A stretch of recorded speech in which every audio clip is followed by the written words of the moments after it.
Some things never change. Like the sound of pads crushing against the equipment, the feel of cleats on fresh-cut grass, or the deep rest from a full practice. Another thing that never changes, the feeling of relief when the whistle blows for break. And the savory snack to go along with it. This is a moment to remember. This is a Mingy moment.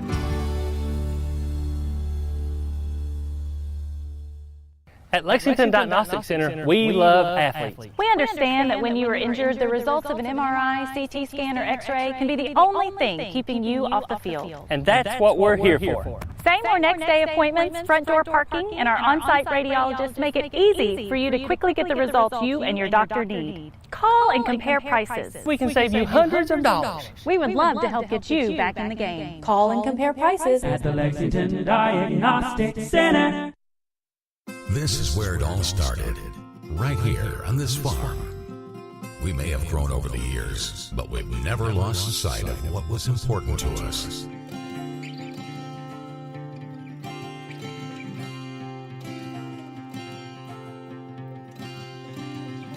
We're continuing that tradition today, and we always will be, for generations to come.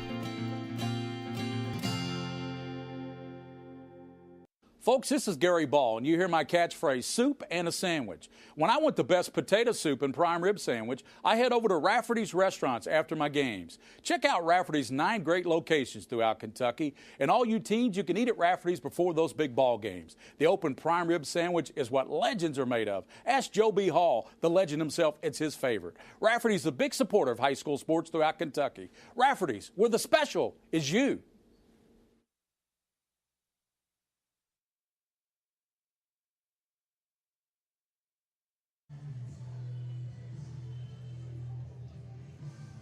Well, good evening, everyone. Welcome to Kentucky Proud Ballpark, the home of the University of Kentucky Wildcats, as we're set for the 11th Region Championship game here tonight at UK.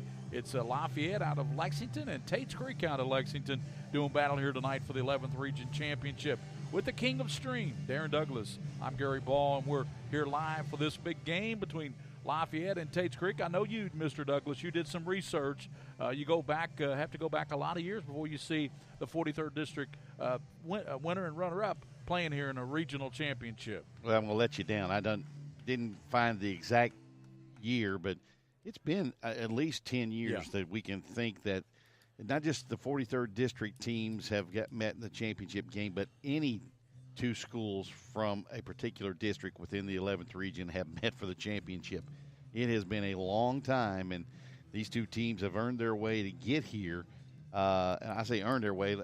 More apt description is they have pounded their way here because they have absolutely hit the baseball in the postseason. Both teams have Lafayette not as much last night as Tates Creek did, but both teams have delivered knockout blows to their respective opponents throughout the district and regional play so far, where it has been almost over by the third inning. And Tates Creek won their 30th ball game last night. They're 30-7. That's kind of a litmus test, so to speak, for high school ball. If you win 30 games, you got a fine baseball team. Lafayette comes in just under 30 with 28 wins on the season, so they're a fine baseball team. Something's got to give here tonight in the 11th Region Championship. Well, what's going to give is either the pitching staffs are going to control this game tonight or the offenses are going to control it, one of the two. Something is happening tonight that we won't know. I don't think both teams will hit the baseball poorly. I don't think either starting pitcher will throw the ball poorly. It's just going to be which one can I think it's going to come down to small ball, to be honest with you. Who runs the bases well, who's aggressive on the base pass, who can bunt people over, who gets the big two-out hit, or who gets a hit with runners in scoring position. It's going to be interesting to see today. I tell you, one aggressive team last night, you commented on it, Madison Southern. They were running from the time they got off the bus. I think they were running on around first to second base. And Madison Southern, as we look at the Prep Spin Game Day audio app, that's impressive, isn't it? Yeah, that's nice. And I tell you what, we got William Warfield, the King of Stream, up here with us in the press box. And if you have not seen this facility here at the University of Kentucky, shame on you. Yep. Because this is one of the best baseball facilities for major colleges in the nation, if not in the the whole country, because UK they've done it right here with this Kentucky Brown ballpark. We got a good crowd in here tonight. It's still filing in here because it is kind of set up. If you don't find a spot out in front of the ballpark, which there's maybe 100 spots out there, you got to go all the way down the left field line and park down there. You got quite a trek here, really. That's the only thing about it I can see if you think there's any negatives at all. Yeah, and that's not really a negative, no, it's to be not honest negative. with you. The whole thing with that situation is just you're limited for space in this area where this park is located now, because you got the soccer complex right out behind center field. Yeah. Crop Stadium for the softball team is just to the left of that. Right. And of course you have Kroger Field back here to the left-hand side. Right here. It's all right here now in one area. And I tell you what, I have had some friends of mine who've come up with the different teams this year for the first time from the Southeastern Conference where they live and things, who I've been friends with for long periods of time, and they had nothing but raves about Kentucky Proud Park. I mean, everybody, the folks in Kentucky need to be really proud of this park. Yeah, they really should. Everybody that's played in this park this season around the SEC and the country have said nothing but good things about the baseball facility here at the University of Kentucky. We'll have the 11th and 12th region semi-state game here Saturday night, and we're planning on doing that here on Prep Spin as well, and that'll be the 11th and 12th region. But I tell you what, I'm already disappointed. Nothing against Somerset, but my Danville Ads fell 10-9 the other night. Boy, and it was a slugfest, evidently, and it was a heck of a baseball game from what I can gather, just by looking at some of the stats and then talking to people who were in the area. They didn't come to the game, but they heard about the game, and they said it was a heck of a baseball game, and it shows you the kind of confidence Coach Morris had in his young son. Oh, yeah. He ran a freshman out there. Well, but I'll tell you this, Paul Morris is not unfamiliar with pressure as a freshman in high school. He was the starting pitcher for the Danville Admirals his freshman year in the district championship game and in the regional championship game that year for the Danville Admirals. I think they got to both those. And the thing is, he wasn't a hard thrower. He was a knuckleballer. And he wasn't bigger than a minute. He was probably 5'9". And a lot of people think he won Mr. Baseball. He probably should have. Should have. But a young man by the name of Sean Walker, who played up over at Harrison County, won Mr. Baseball. Yeah. We're at the Kentucky Brown ballpark here on the campus of the University of Kentucky. It's Lexington Tates Creek, Lexington Lafayette. We'll step out for these commercial breaks here on the Mingy Beef Jerky High School Baseball Game of the Week. Come back with the starting lineups and the national anthem in the first pitch here. It is high school baseball, 11th Region Championship, Lexington Tates Creek, Lexington Lafayette, here on the Mingy Beef Jerky High School Baseball Game of the Week. Some things never change. Like the sound of pads crushing against the equipment, the feel of cleats on fresh-cut grass, or the deep breaths from a full practice. Another thing that never changes, the feeling of relief when the whistle blows for break. And the savory snack to go along with it. This is a moment to remember. This is a Mingy moment.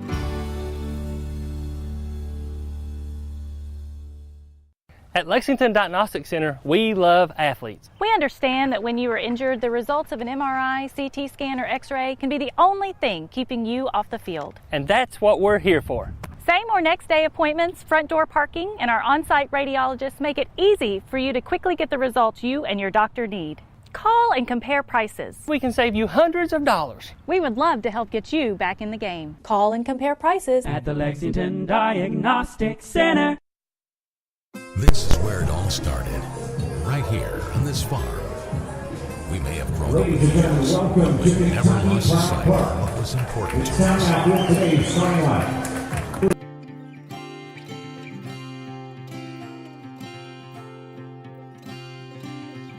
We're continuing that tradition today, and we always will be for generations to come.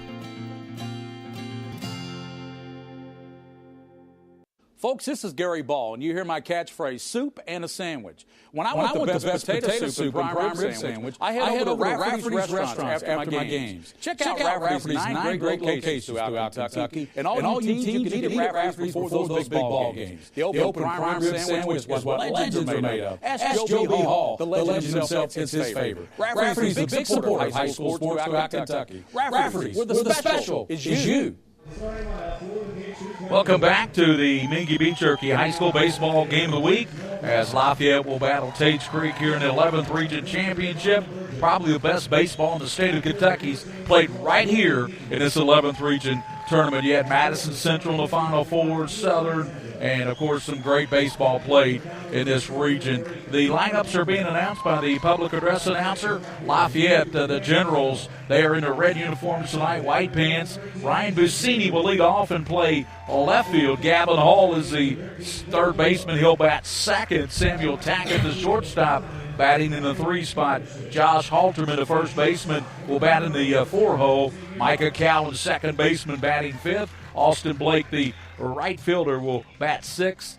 Jack Harris, a designated hitter, will bat 7th. Tyler Vitito, the catcher, and he will hit tonight, Darren. He did not hit last night. He was DH for, but Vitito will be in the batting order tonight. He's the in the 8 hole. And Nathan Lancenace will be the center fielder. Lancenace, a young man, the name is a little bit tough to pronounce, but I tell you what, he's a gritty ball player. He is. And on the mound for Lafayette will be Hayden Tomazic, and we'll check the defense for you for Tates Creek. But right now we got the national anthem here at Kentucky Proud Ballpark.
Anthem here tonight at Kentucky Proud Ballpark. We're just about set for baseball. We gave you the Lafayette batting order lineup, and looking at Tates Creek, they will put Eli Tenza, and Darren Douglas will tell you about Mr. Tenza in a moment.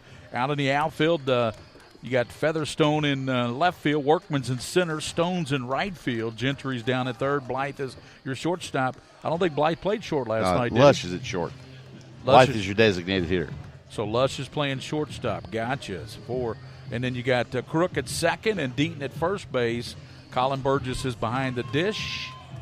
And that is the defensive alignment for Tates Creek. And they are in their black uniforms with maroon numbers and maroon hats. And Lafayette, as I said earlier, was in the red. And what can you tell us about Eli Tenza? Well, he came in last night at the end of the ball game and only threw 13 pitches. So he's got a big expanse to go deep into this ball game for Coach Pointer and the Commodore faithful. Tenza comes in with a record of 3-1 on the season, Gary. He's got a 0.84 earned run average.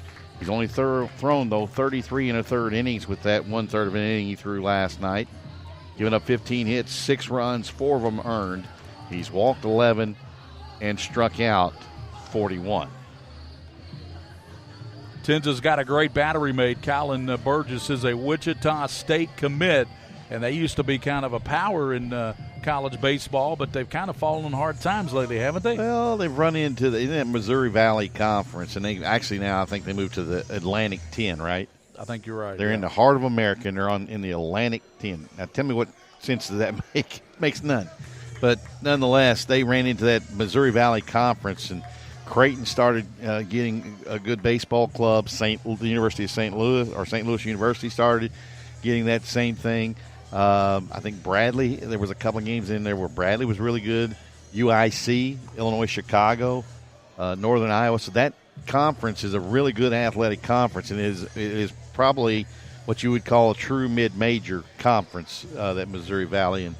And they were consistently coming out of that Midwestern area. When these two teams played in the district championship, that was at Lafayette High School, and Burgess lit up Lafayette. He hit a 2-run homer, line drive shot. Then he hit another 2-run homer that won the ball game, and Tates Creek was phenomenal in that game, and Burgess had a big part of that. Well, they played 3 times this year. They played twice in the regular season, and then in the district championship, Tates Creek 3-0 against the Generals.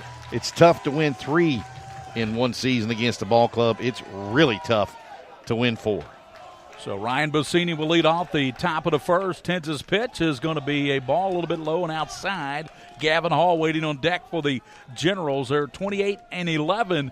Spectacular season with the record and also the schedule they played. Here's the 1-0 pitch. 2-0, a little bit off the mark right now is Eli Tenza.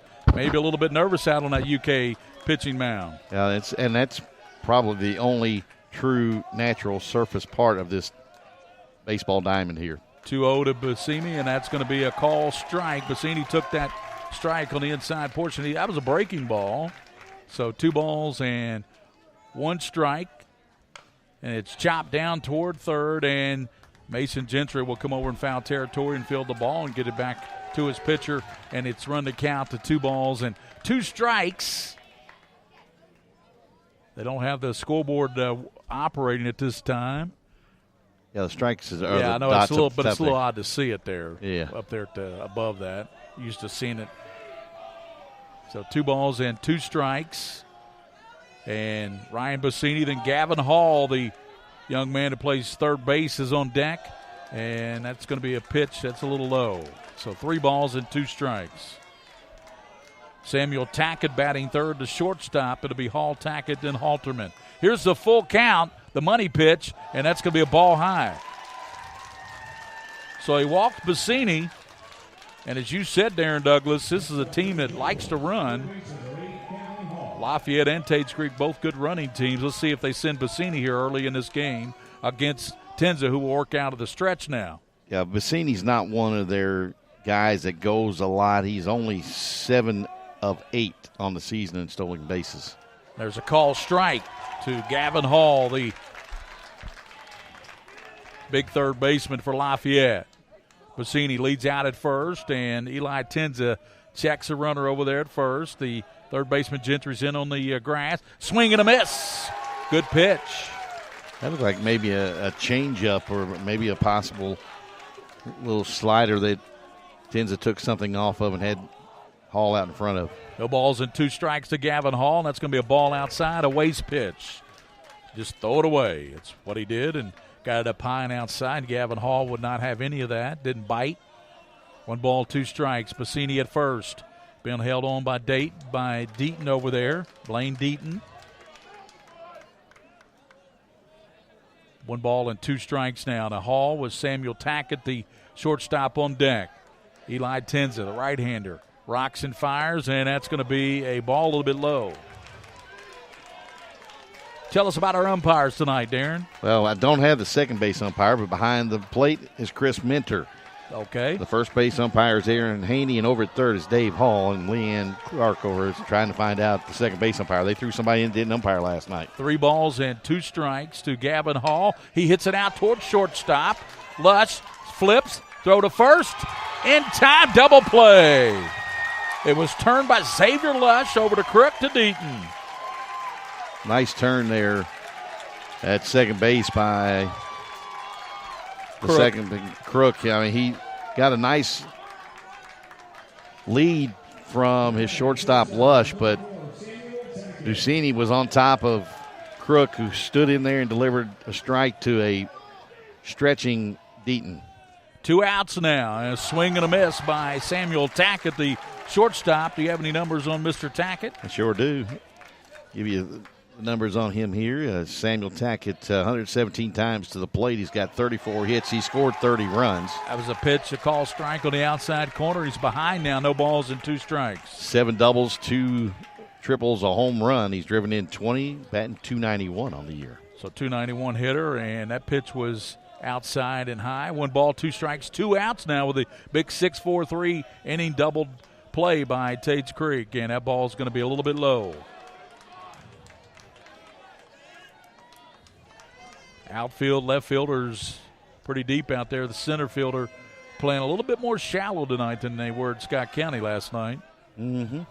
Here's the pitch, and that ball's lofted over second base, and it's going to drop in front of the center fielder. Gets over, and he takes a turn at first, but has to hustle back with a single as Samuel Tackett as he laced it out to right center field. That was a good piece of hitting from Tackett. Tenza took a little bit off that breaking pitch and focused it on the outside of the plate, and Tackett a little bit fooled out on his front foot. Just flicked the wrist. Halterman at the plate has to have that batting average up with those 3 for 3 last night. 345. 345. He did raise that batting average. Yep, had a big night. 3 for 4 from the box and pitched a complete game. Yes, he did. 3-hit shutout. So he would have been our pitching star. Did he get our Mingy beef jerky? Have to ask the King of Stream over there. We didn't have it in stock. So 2 outs. Tackett gets the base hit to right center field. And he's got some maintenance going on over there at first base. We have a uniform malfunction. Is that what you call it? That's not a Steve. Not Steve Stone. What was it? Steve Lyons moment of the Chicago White Sox. 2 outs. Tenza try to get out of this first inning, facing Josh Halterman, the first baseman of Lafayette, and that's going to be a ball a little bit low. So 1 ball, no strikes to Halterman, and Micah Cowan on deck hopes he gets an opportunity for the Generals here in the top half of the first inning with no score runner at first base. Remember, Lafayette got the big double play. Tates Creek got the big double play ball against Lafayette. Strike on the outside corner. 6-4-3 that double play. Turned by Xavier Lush, Crook, and Blaine Deaton. 1 ball, 1 strike, 2 outs, and Tackett leads at first, and that's going to be a call strike by Minter. He's ahead now, 1 ball, 2 strikes to Halterman. Cowan there on deck for Lafayette. No score here in the top half of the first inning. 11th Region Championship. Here's the pitch, and a good job by Burgess to get out there and make sure that ball didn't get to the backstop and allow the base runner Tackett to go down to second. Burgess is a good defensive player, Darren. Yes, he is. We saw that last night. Halterman digs in, hits it out toward left field. Left fielder going back and making the running grab out in left field. Featherston off the bat of Halterman makes the grab out in left field.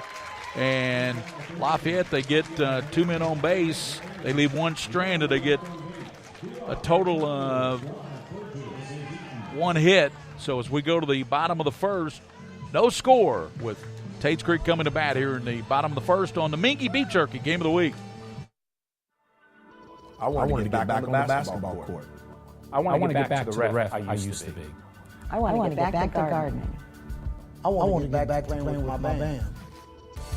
Only one team is qualified to get patients back to living their lives. Bluegrass Orthopedics has physician experts to assist in your recovery, whether it's an injury or chronic condition.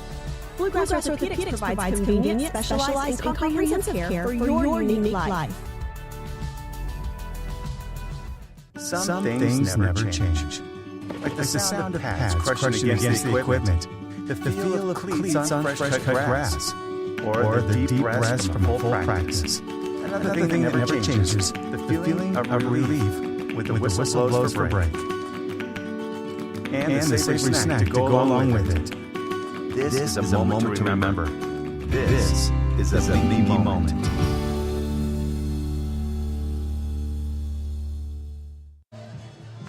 No score in the bottom of the first inning. Tates Creek will send up Noah Blythe, a DH. Colin Burgess, the catcher, batting second. Blaine Deaton, the first baseman, batting third. Eli Tinsey, the pitcher, the cleanup hole. Chandler Workman, the center fielder. Grant Stone, a right fielder, batting sixth. Mason Gentry, third baseman, will bat in the 7 hole. And Dylan Crook at second base. And then Bradley Featherston, the left fielder, will bat ninth. As we said, we got Lush out at shortstop. He's being hit for. Looking at the defense, tell us about our defensive alignment there, Darren. Well, defensively from left to right in the outfield, Ryan Buscemi in left. Nathan Lansanese is in center field. Austin Blake is in right field. Third baseman Gavin Hall. Samuel Tackett at short. Micah Count at second base. Josh Halterman at first. Tyler Vitito behind the plate. And the left-hander Hayden Tomazik on the mound for Lafayette, and we'll give you his stats after this first pitch to the leadoff hitter for Creek. So Tomazik will face Blythe, and boy, he started things right last night with a blast to left field that put Creek up 1-0 with a home run. Here's the first pitch to Blythe, and that's going to be a fastball missing. We don't have the jug gun here at Kentucky Proud Park like we do at Whitaker Bank Ballpark for the state baseball tournament, but we got everything else, don't we? Oh, boy, I tell you. Swing and a miss. Blythe couldn't catch up to that one. Noah having a great season at the plate. Tomasic's making his 14th appearance, his 11th start. He's thrown 53 2/3 innings. 1-1 pitch, and it's going to be a ball outside to Noah Blythe, 2-1. Giving up 33 hits, 19 runs, 14 of them earned. He's walked 21, struck out 71. He's 7-1 on the year and has a 1.83 ERA. 2-1 pitch, takes a little bit off of it, and a swing and a miss. On deck is Colin Burgess, the Wichita State commitment for Tates Creek. He's the only Division I player we know for both ball clubs that's committed right now. A lot of the, of course, of Ball High. We know a lot of these players are underclassmen. They're sophomores and juniors, so they've got a bright future. We just don't know where that is right now. The only one we know about is Colin Burgess going to Wichita State. Here's the 3-2, and that's ball 4. Got away from him. Blythe heads on down to first base.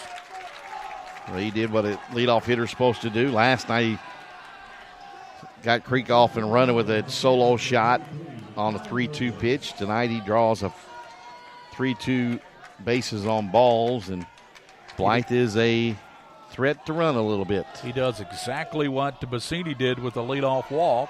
Buscemi, of course, was mowed down in that double play. No score here in the bottom of the first. Tates Creek battling. Colin Burgess now digging in, right-handed hitter. Looks at a fastball outside, ball 1. So Mr. Tomazik trying to get comfortable at on this pitching mound here at University of Kentucky's Kentucky Proud Park. Behind 1 ball, no strikes, with Blythe getting the lead out at first base. Well, the thing is, too, you know, a lot of these kids have played in games of this magnitude at various levels, but not in this kind of environment in this park. 1-0, and it's popped up. Shortstop calls it back in the outfield area. Makes the grab by Tackett with the catch. So Burgess pops up to the shortstop in shallow left field, and that's 1 out here. That brings up Blaine Deaton, the first baseman. And as you said last night, Darren Douglas, he is a tall, lanky kid, and he plays first base, but got a bright future. He does, and on the back end of that double play in the top half of this inning, Hall runs well. Yeah. So we got a 6'3", 6'4" first baseman. He was out there stretched. He went out and met the baseball, and that was able to nip Hall. Deaton hits it well, but hits it to right field. Austin Blake comes over toward right, makes the grab out in right field. Good job by Blake, and Deaton is retired on the first pitch. So he flies out to right fielder Austin Blake, and that brings up Eli Tinsey, the pitcher. He'll try to help his cause here, won't he, Darren? Yeah, and he's a really good hitting young man, batting .295. He had a tough night last night till he hit the home run, which was – that ball was flying out of Sutton Field last night. It was. The wind was blowing out, and it carries well there, doesn't it? It does. So Blythe lead on first. He's held on by Halterman. throw over there, getting back in plenty of time. There's 2 outs. Burgess popped up to the shortstop Tackett, and Deaton flew out to right fielder Austin Blake. 2 outs and a runner at first here in the first inning. No score. 11th Region Baseball. And there's going to be, and there'll be a throw down there, but not in time, as Blythe will steal second.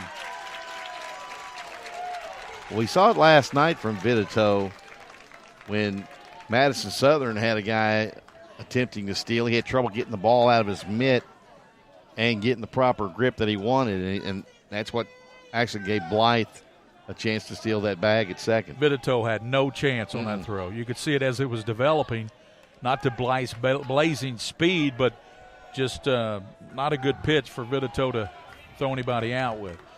Eli Tenza, the 1 ball, no strike to Tenza, with Chandler Workman on deck for Tates Creek, batting here with a runner in scoring position. Tenza pulls it foul down the third base line. Count goes even, 1 ball, 1 strike. There's 2 outs here in the first inning of 11th Region Baseball. Lexington Tates Creek, Lexington Lafayette. Tates Creek at times this year was number 1 in the state. Either of them or St. X or Trinity. By the way, defending state champion St. X defeated. They're out. How about on both softball and baseball? The defending state champs are gone. Yep, Scott County defeated. Here's the 1-1, and that's going to be a ball a little bit low. 2 balls and 1 strike to Tenza. As good as St. X is, that's not as much of an upset as the one that took place in the 11th Region last night. Southern knocking off Scott County. Southern evidently must be a good ball club. 2-1. I think they're 23-8 now. Tenza chops it off the plate. Count goes even. 2 balls, 2 strikes, 2 outs. Blythe is out at second base. He stole second after he walked to lead off this inning. And 2 balls, 2 strikes. No score here, but Blythe is leading out at second base. He's in scoring position. I think that ball on the foul tip at the plate came back and hit Tenza in the chest. So plate umpire Chris Minner gave him a second to get himself together. Ball hit out toward the center field, and it's a base hit, rounding third. Blythe. Here comes a throw to the plate. It's high, and he's in safely. Going down to second, there's a throw, and going into second will be Tenza. So Tenza does help his own cause with an RBI single. Goes to second on the throw. Well, we've seen the gamut of the stolen base from Noah Blythe. A great job of getting on base. We saw him last night start off the game with a home run. Tonight he draws a walk. 2 outs later, he steals second to get in scoring position for Tenza. We have other Division I commitments on the field too, but we just don't know who they are. So if you know who they are, tell us where they're going. Somebody texted us to say that, no names. Said there's 5 Division I commitments on the field, but they didn't tell us who it was. Yeah, we'd like to know. Yeah. Inquiring minds want to know. So out at second, is that Chagag out there running? Yes. And the pitch is going to be low. Ball 1 to Workman, Chandler Workman, as Tenza just brought in the first run of the ball game. Noah Blythe, 1-0 Tates Creek here in the bottom of the first inning. Well, he didn't hit it hard either. He just went with the pitch. Fouled back. Went off the catcher's mask. So 1 ball, 1 strike, 2 outs. Grant Stone is on deck for the Commodores as they bat here in the bottom of the first, leading 1-0. Tomazik, the wine, and the ball hit out towards center field, and it's going to be caught by Lancianese in center field for the 3rd out. So for Tates Creek, 1 run.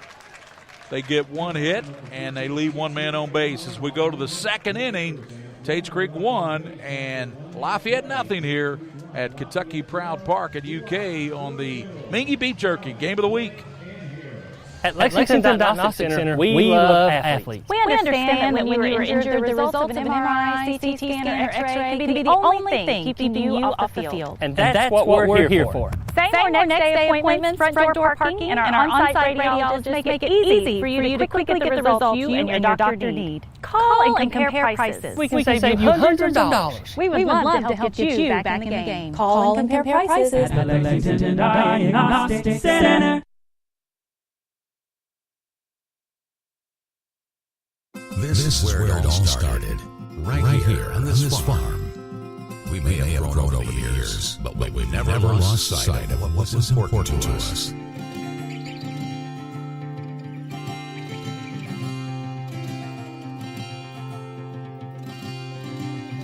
We're continuing that tradition today, and we always will be for generations to come.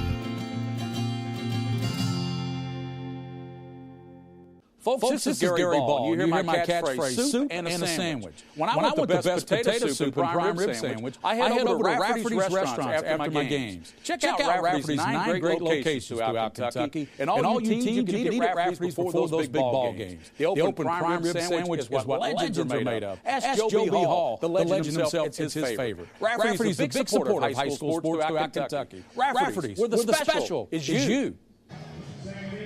Back here for the second inning, Micah Cowan will lead off the second, facing Eli Tenza. Boy, Tenza got a big hit to score the only run in this ball game. It's Tates Creek 1, Lafayette nothing here with Lafayette batting in the second inning. And we got our colleges decided for these guys. We knew about the catcher Burgess. Connor Lewis is also going to Wichita State. Samuel Tackett, the shortstop, and there's a pitch outside. He's going to Virginia Tech. Who else you got, Darren? I didn't hear. I was too busy writing down stuff to. Yeah, I know there's a lot going on in baseball. Swing and a miss. Strike one, 2 balls and 1 strike. Blake on deck, the outfielder, right fielder. 1-0. Creek on top. Here's the Tenza pitch, and that's going to be a ball outside. Well, unlike his counterpart last night so far in this one, Tenza's not working ahead of the hitters. He's getting behind, getting deep in the count against the Lafayette hitters. Ball chopped over the pitcher. Towards second is going to be a tough play, and throws him out. Good play by Dylan Crook. 1 out, brings up Austin Blake.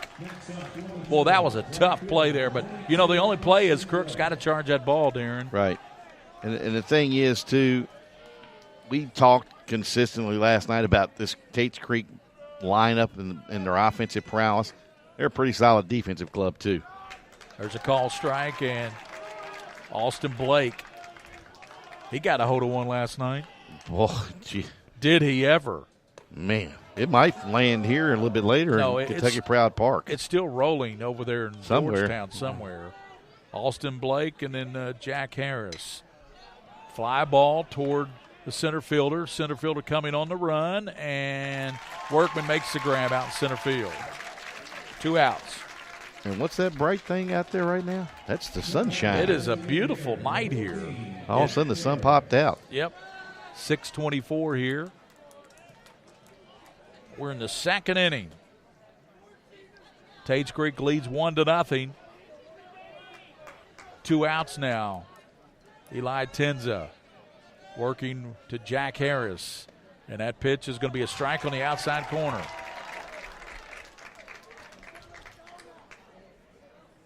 So Blaine Deaton of Tates Creek is going to IU. That's your other one, Darren. So okay. I think we got them all. There's 5 of them that are going to D1. Ball hit up towards second base. Crook will field, throw him out at first. So the inning started with a ground ball. It was a little bit tougher for the second baseman Crook. He threw Cowan out, then he throws out Harris. 1, 2, 3. At the end of 1.5, Tates Creek 1, Lafayette nothing here on the Mingy Beef Jerky high school baseball game of the week. I want to get back on the basketball court. I want to get back to the ref I used to be. I want to get back to gardening. I want to get back playing with my band. Only one team is qualified to get patients back to living their lives. Bluegrass Orthopedics has physician experts to assist in your recovery, whether it's an injury or chronic condition. Bluegrass Orthopedics provides convenient, specialized, and comprehensive care for your unique life. Some things never change. Like the sound of pads crushing against the equipment, the feel of cleats on fresh-cut grass, or the deep breaths from full practice. Another thing that never changes, the feeling of relief when the whistle blows for break. And the savory snack to go along with it. This is a moment to remember. This is a Mingy moment.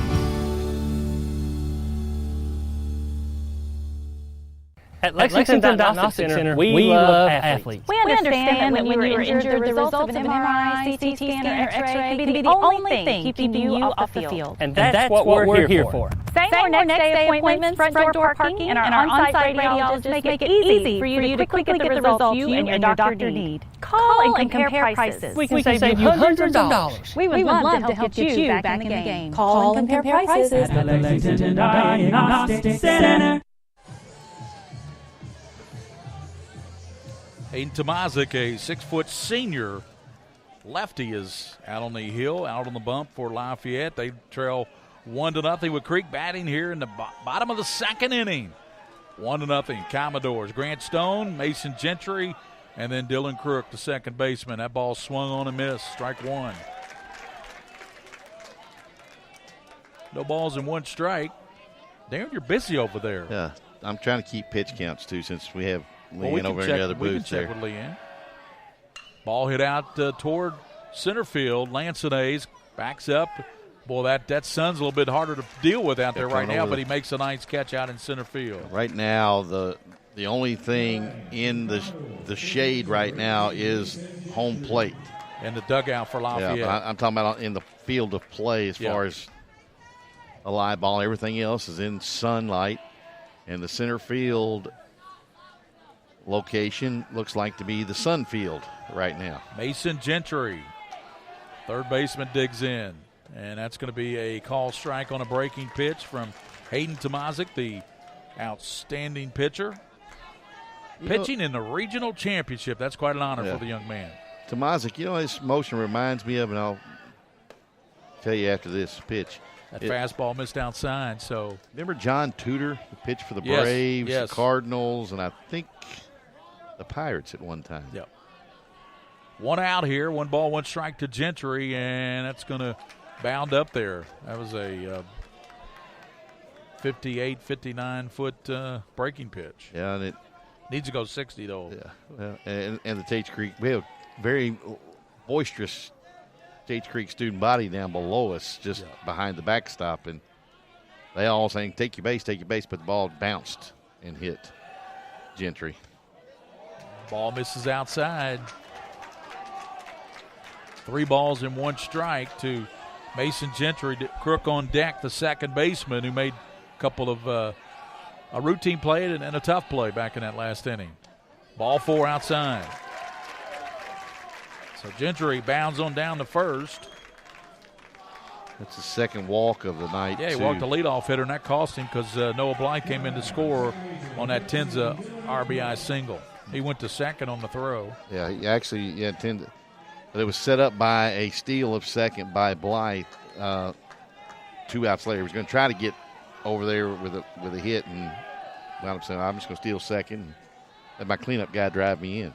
Gentry held on by Halterman. Swing and a miss. Boy, he had a good rip at that one, Darren. Did Mr. Crook. Trying to play long ball here. Make it a 3-0 ball game. Creek's on top, 1-0 here. As you're listening to our what all the different services people can listen to this broadcast on, Mr. King of Stream. All right, so we're on Spotify. We're on Spreaker. Facebook. YouTube. Just audio on YouTube. Audio. Prepspin.com. Twitter. Swing and a miss. So football season will be on iTunes, iHeartRadio. Listen to it. We'll have our own Android app and our own. Wow, app. It's incredible the things that William Moorfield is working on behind Sounds like the you scenes. better go incorporated, doesn't it? It's amazing what he's done. Ball fouled out of play behind the first base side, and it's no balls and 2 strikes to the second baseman, Dylan Crook. Bradley Featherston, the left fielder, is on deck, and then you go back to the top of the order, and Noah Blythe, who hit a home run blast last night to lead off the ball game. Here's the pitch. Swing and a miss. He fooled him that time, big time. That was a change-up. He fooled him. And that was a dandy from the lefty. Hayden Tomazic, that's his first strikeout of the ball game. Got 2 outs now, and he's going to face the number 9 hole hitter, but Featherston is a pretty good hitter for number 9 hole. Yeah, Featherston last night got a hit in the second inning. Third inning, got Creek another run. And then they poured it on from there. Gentry gets his lead, and that pitch is going to be outside, ball 1. Yeah, Featherston's a 286 hitter in this 9 hole. Yeah. And that's solid. That gives you another leadoff hitter in that 9 hole, rolls it back to the top of the lineup. Yep. Noah Blythe in the on-deck circle. Runner at first is Gentry. He walked, and that pitch is low. 2 balls and no strikes. If you lose Featherston, you go back to the top of the order. And Blythe, that's why it's important you get Featherston, but he is a 286 hitter. 2 outs. He had a couple of really nice at-bats, lengthy at-bats in that game last night against Central.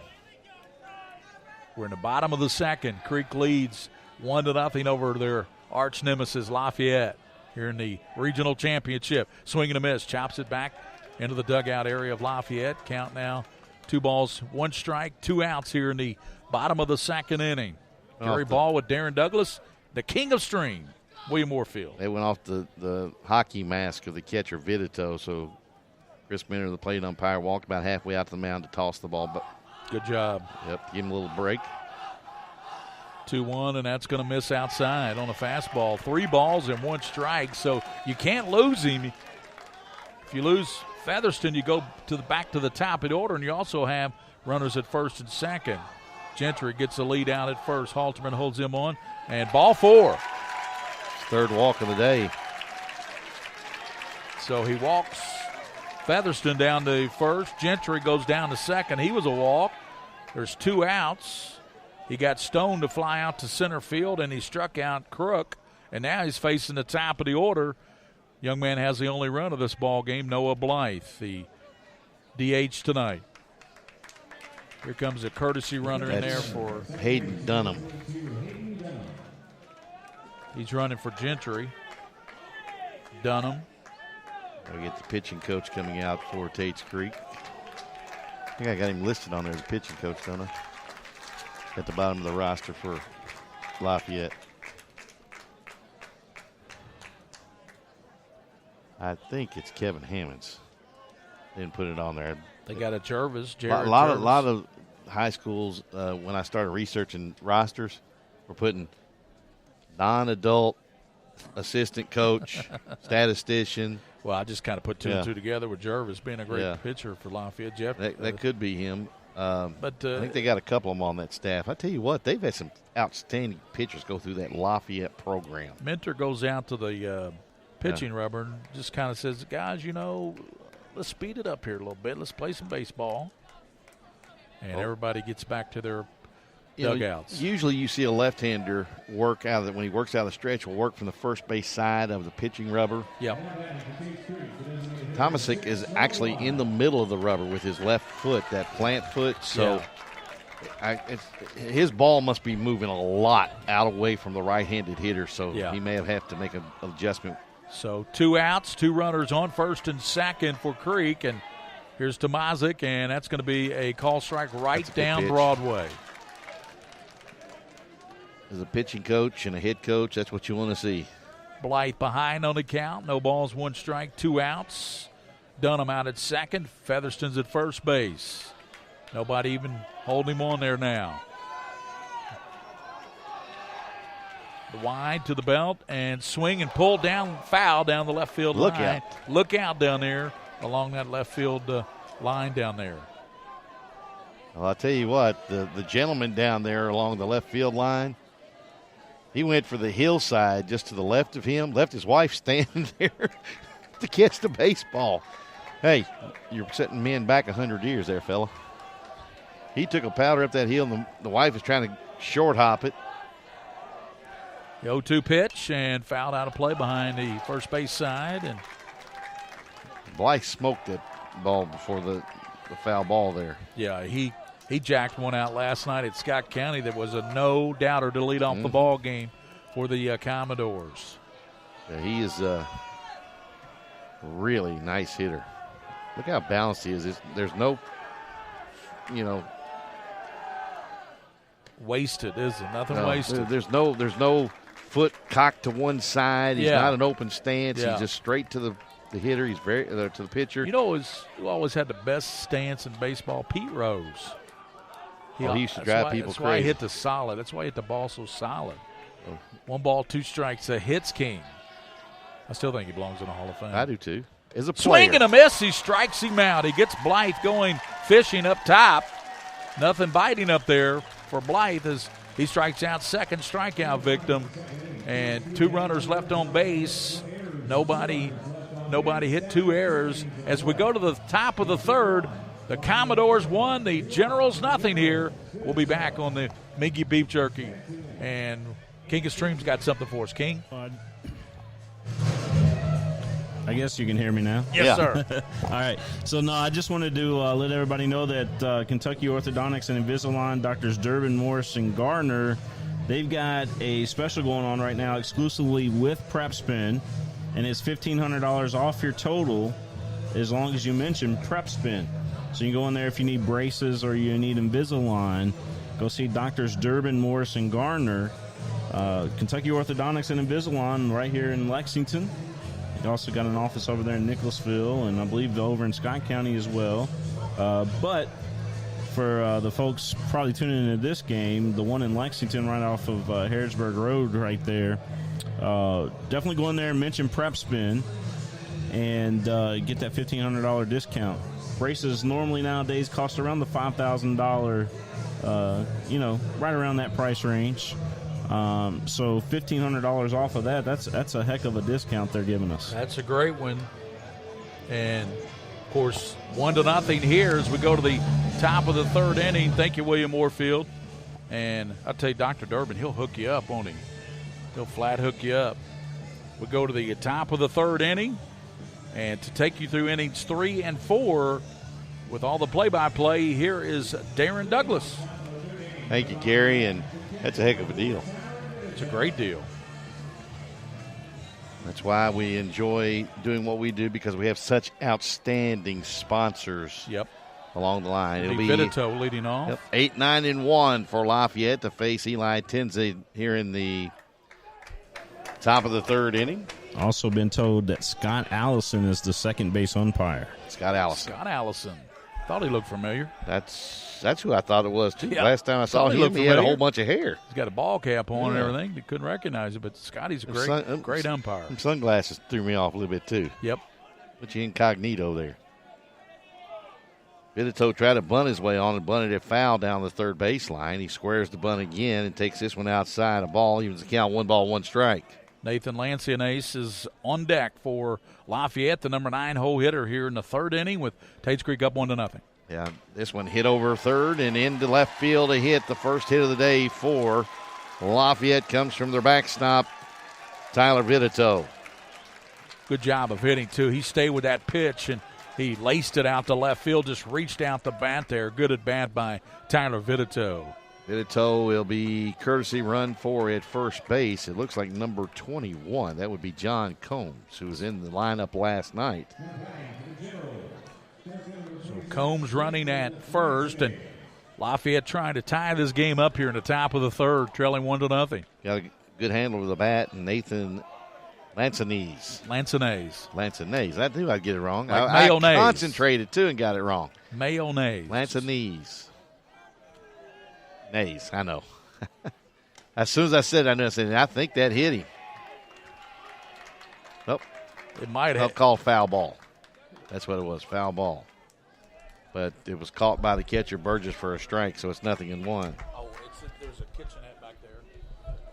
So no balls and 1 strike to the General center fielder, who turns and squares the bunt, drops the bunt down along the first baseline, tends off the mound, and delivers a strike to Deaton at first base. Great sacrifice bunt to get Vitito, his runner Combs, over to second base by Lancianese. Great job, great bunt. He's out, but I tell you what, couldn't lay down a better bunt. No, and Lancianese has been known to do that. He's been in that 9-hole the last couple of years for Coach Langston and the Generals, and he does a great handler of the bat.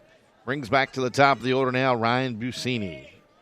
Buscemi walked and then was knocked off as he first pitch swings and pops this one on the right field side, and Deaton makes the play. And quickly, there are 2 gone now in the inning, and it's going to take a 2-out hit from Gavin Hall.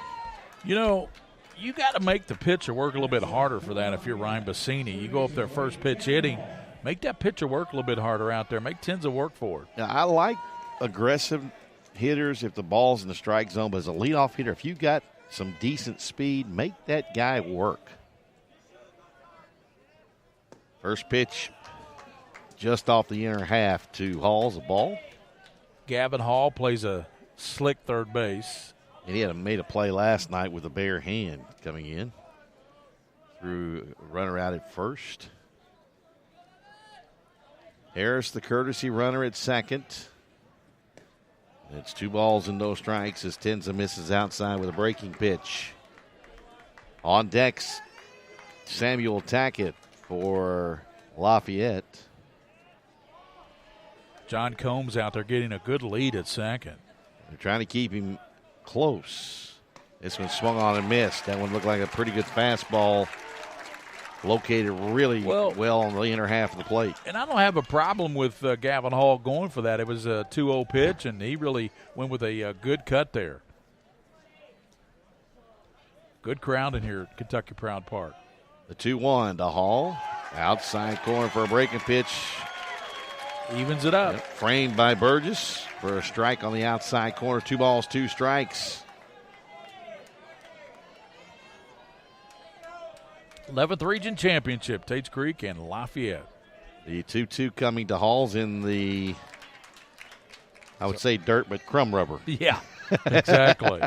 Looks like crushed brick, but it's not. You know. And we go full. Here's the payoff pitch, as they say. The money ball. Yep. Tenza wants to end the inning here. Hall wants to continue it. Yep. The 3-2 coming. And boy, he just missed, and Tenza wanted it.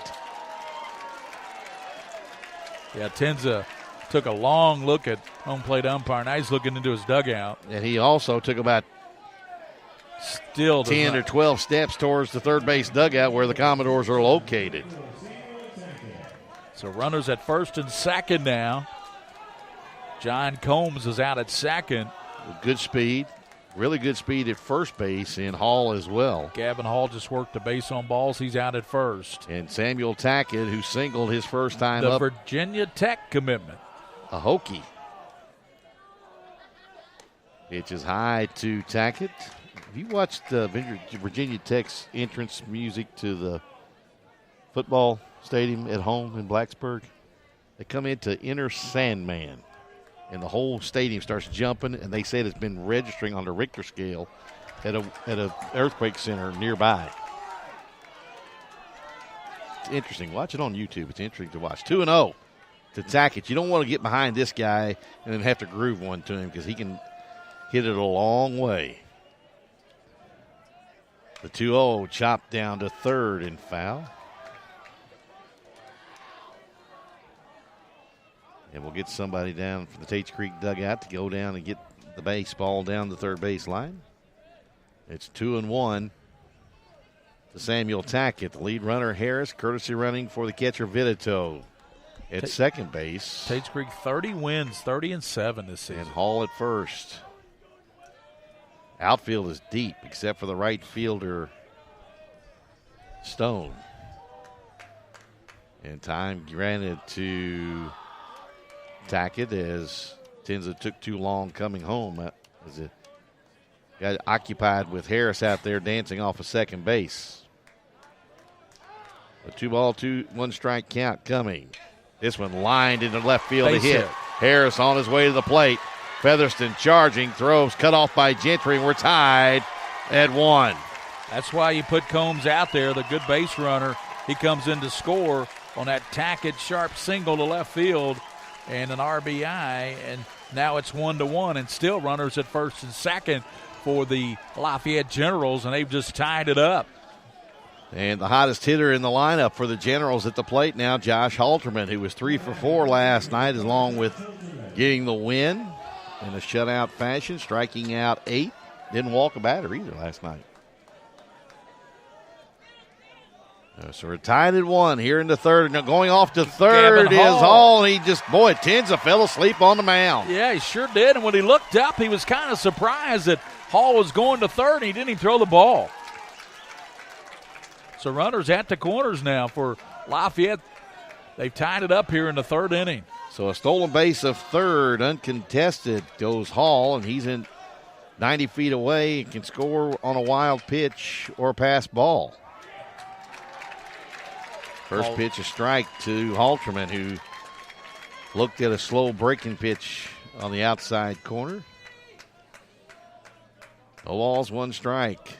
Runners on the corners with 2 outs. Halterman takes another breaking pitch on the outside corner. Now Tenza painting the outside part of the plate there on the first 2 pitches to the cleanup man. Halterman took a long look at the home plate umpire. Thought that was outside. Tenza steps back. He's behind 0-2. There's 2 outs here, but Lafayette has tied it up. Halterman keep the inning alive. Micah Cowan would be next. Off and running from first is Tackett. The throw down is high. Got him, though, as they got the tag down. And I think if Tackett had that leg extended, that lead leg extended, he'd have been safe. You're right. It's hard to say that very fast. It is, but Lafayette tied it up in the top of the third. They get 1 run on 2 hits. There was 1 left. There were no Tates Creek errors. We're through 2.5 here in Lexington on Prep Spin, all tied at 1. I used my credit card for the holidays, and I thought I could make it work. But between the bills and everything else, I'm really starting to fall behind. A lot of people out there are drowning in debt. We're at Atkinson Cinder Commode. You can have a brighter future away from debt. We've come the way to get you started for less. Say no to debt. Get your bankruptcy started for as little as $78 today. In Lexington and now in London.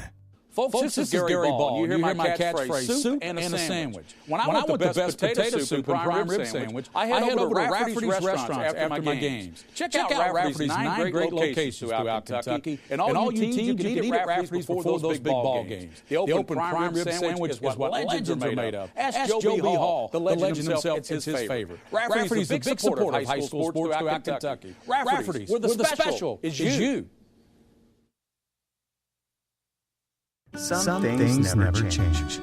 Like the sound of pads crushing against the equipment, the feel of cleats on fresh-cut grass, or the deep breaths from full practice. Another thing that never changes, the feeling of relief with the whistle blows for break. And the savory snack to go along with it. This is a moment to remember. This is a Mingy moment.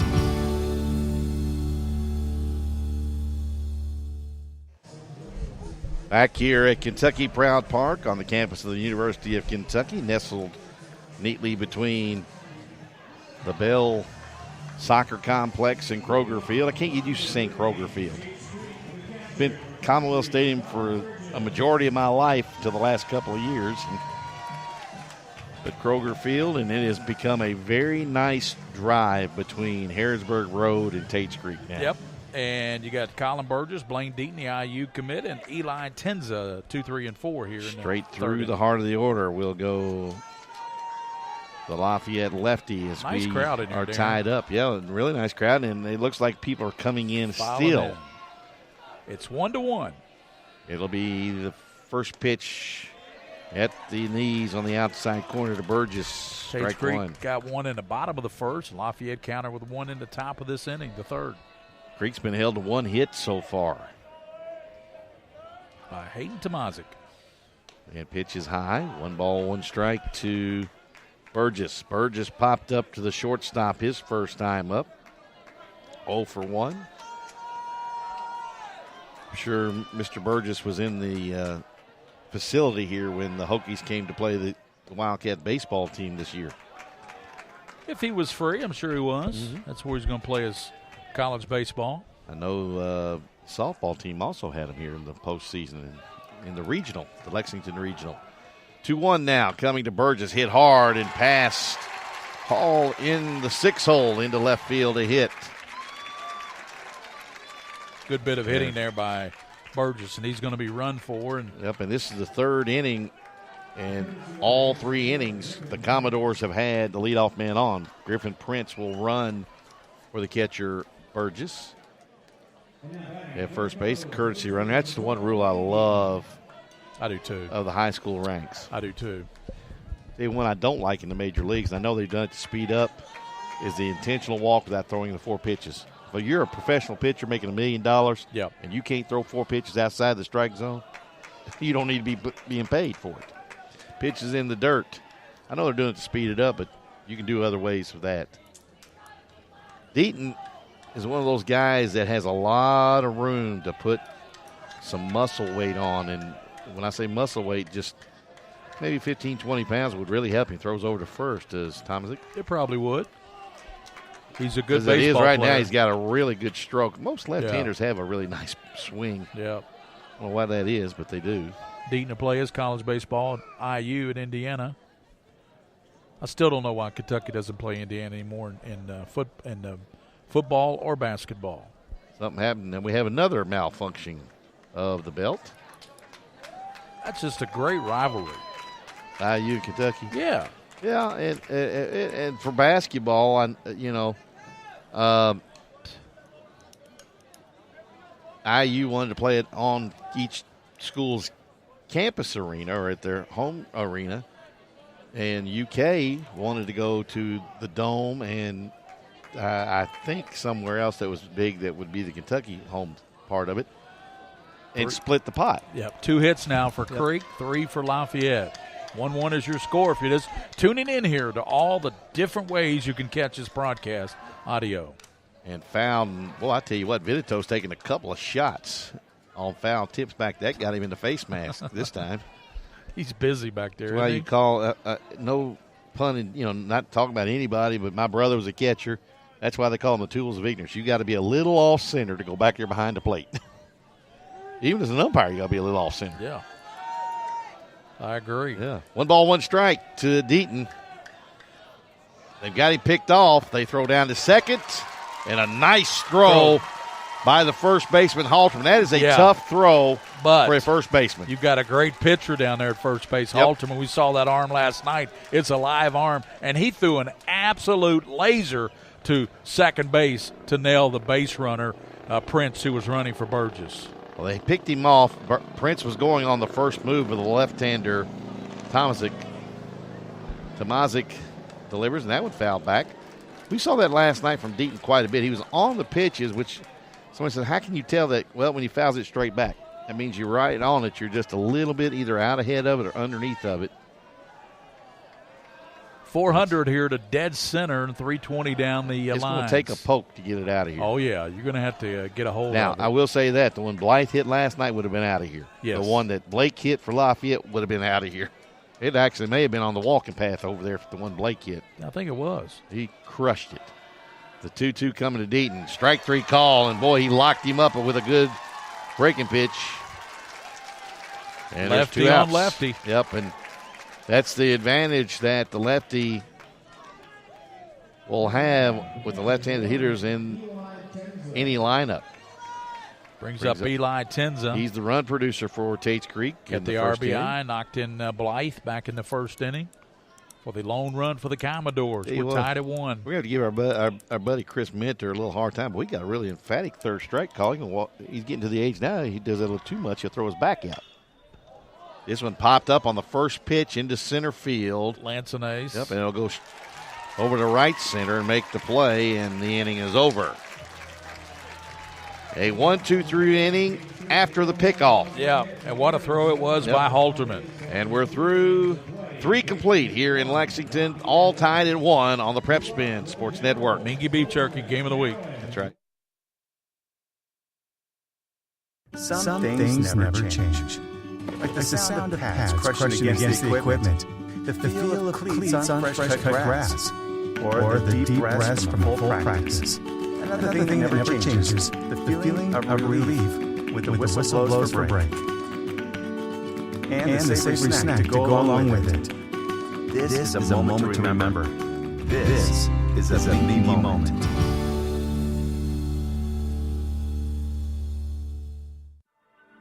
I want to get back on the basketball court. I want to get back to the ref I used to be. I want to get back to gardening. I want to get back playing with my band. Only one team is qualified to get patients back to living their lives. Bluegrass Orthopedics has physician experts to assist in your recovery, whether it's an injury or chronic condition. Bluegrass Orthopedics provides convenient, specialized, and comprehensive care for your unique life. Back here at Kentucky Proud Park on the campus of the University of Kentucky, 11th Region Baseball Championship action taking place here in Lexington. We'll be right back here on Saturday for the 11th Region and 12th Region semi-state as well. And there's a really good ball game at 4 o'clock here Saturday. Beechwood. I don't know what a baseball team they've got. I thought it was the 13th and 14th region coming down here. Beechwood's playing here. They're not out of the 13th, though. No, they're out of the 9th region. 13th will be Corbin. It would either be Corbin or Barberville. Well, excuse me, if you're from there, Barberville. And I can't remember what the 14th region is. Yeah, be sure and clarify that. But interesting, they're playing the 13th region baseball tournament Beechwood's in Harrogate, playing Tennessee. Montgomery County here at the University of Kentucky. Oh, really? 4 o'clock this Saturday. That's what I said, and you tried to make me second guess no, myself. I got on the KHSAA website and saw that you got that app that's going on there. First pitch strike to Halterman, who was at the plate with an 0-2 count when Tackett was caught stealing. That's right. Pitch is high, ball, 1 ball and 1 strike to Josh Halterman. Then it'll be Cowan and Blake here, 4, 5, and 6 This hitters. is the meat of this order. Halterman takes another breaking pitch on the inside corner this time, and it's ball 2 strikes to the first baseman. I like the way Mentor tells you it's a strike. That's just emphatically, it's a strike. This one fouled back into the screen. A ball and 2 strikes to Halterman now. Eli Tenza working into the 4th inning. He's given up 3 hits and the 1 run. We're tied at 1. As Halterman swings, lifts this one into center field. Workman on his way over to left center field. You can always tell when an outfielder gets to a spot, they have certain characteristics they do. Yeah. Workman got there and then just kind of coasted to it. Yep. That's 1 out now as Halterman flies out to Workman. Micah Cowan. Eric Davis did the thigh slap with the glove. Cowan was involved in that bunt or that base hit. It was hit over the pitcher and it bounded. Great job by Crook, the second baseman, to charge and throw him out 4-3. And Cowan making a big move. We talked about it off the air. Swings and misses the next pitch, 1-1. Cowan last night was at first base. That takes a whole different, not only glove, but mentality to move to second base with this thing they call a glove, but it's form-fitting. And a whole different mentality from that. Thank you. Yeah, we want to thank all the folks here for the hospitality. Swing and a miss. 2-2 now to Cowan. And Tenza right now peppering the strike zone. Pitch down and away. And we go full. First batter that Tenza's gone full to. Actually, he went to 1 in the last inning full. This one grounded to the left side and past Gentry, who I think the turf got him on that one. He backed up a little bit and picked up speed and skidded underneath the glove. Hit number 4 for Lafayette. The first of the night for Cowan.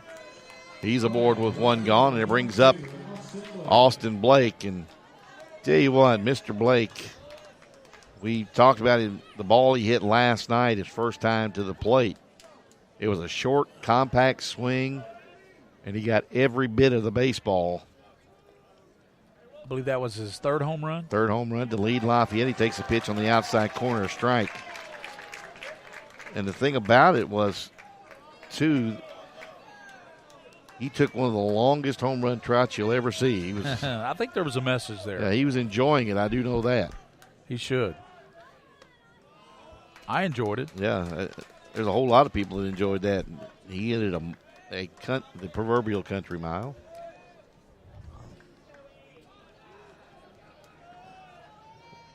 Lafayette and he just took Tates that one Creek. off the inside. Yep. Tell you what. I know Lafayette's won a number of state championships. Yeah, I can't remember the last time they won one. They had Chaz Rowe in 2004. They got to the championship, but Chaz couldn't pitch. Mm-hmm. And they lost the game to Christian County. This Boy, one hit Jack a that mile one. in the air, but it's in straightaway right field. Stone has it underneath of it, and there are two gone. Austin to go to the dugout and say, just missed that one. Yep, and he did. He just got under it. 2 outs now. What I love his swing because it's very compact. It's, a lot of these big, strong guys that hit the ball a long way. They have these big looping swings. Not Austin Blake. It is short and quick to the ball. Jack Harris up there. He grounded out to second. 0 for 1 and hits one to Crook at second, who underhands to the shortstop to end the inning. No runs, no hits, or no runs, 1 hit. There were no errors. There was 1 left. We're through 4 here in Lexington. Through 3.5. Oh, 3.5. That's right. We got Tates Creek's the visiting team, the home team. We're still tied at 1. On the Mingy Beef Jerky Game of the Week. Yes, sir. Did you know, in addition to education assistance, UPS now provides housing for qualified employees through the UPS Kentucky Living Options and Opportunities Path, also known as UPS Kentucky Loop. You can work part-time in Louisville, go to school at Jefferson Community and Technical College, and receive housing for up to 2 years. Earn a degree or learn a trade. It's up to you. Loop benefits are available to those who live outside the Louisville metro area, whether you're just starting college or going back to school. It's time to get in the loop. For more information, visit UPSjobs.com. That's UPSjobs.com. By the numbers, Whitaker Bank loves the Kentucky communities we serve. Over 30,000 Kentuckians are saving time and money by doing their banking online with Whitaker Electronic Banking. 341,000 transactions were made on the go last year using the Whitaker Bank mobile app. Over 340,000 text alerts were sent last year with Whitaker Bank text banking. We share your passion, Kentucky. Love the bank that loves you back. Whitaker Bank is uniquely Kentucky. This is where it all started, right here on this farm. We may have grown over the years, but we never lost sight of what was important to us.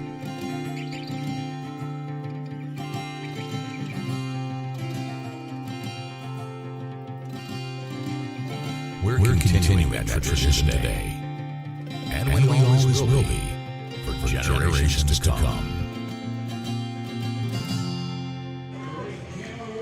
Look down here for Kentucky Proud Park to a really nice crowd below us and starting to filter in a little bit. Still about a 4,000-seat stadium, going to look sparse, but got a nice crowd. Been a vocal crowd from both sides in this one, and they've been entertained through 3.5 to a 1-1 ball game. I've been entertained.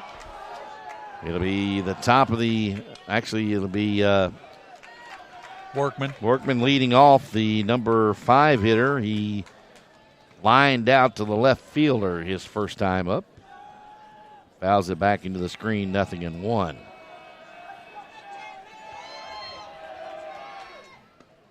Pitch is just down, and it's 1 ball and 1 strike now to Workman. Workman, Stone, and Gentry here in the bottom half of the 4th inning.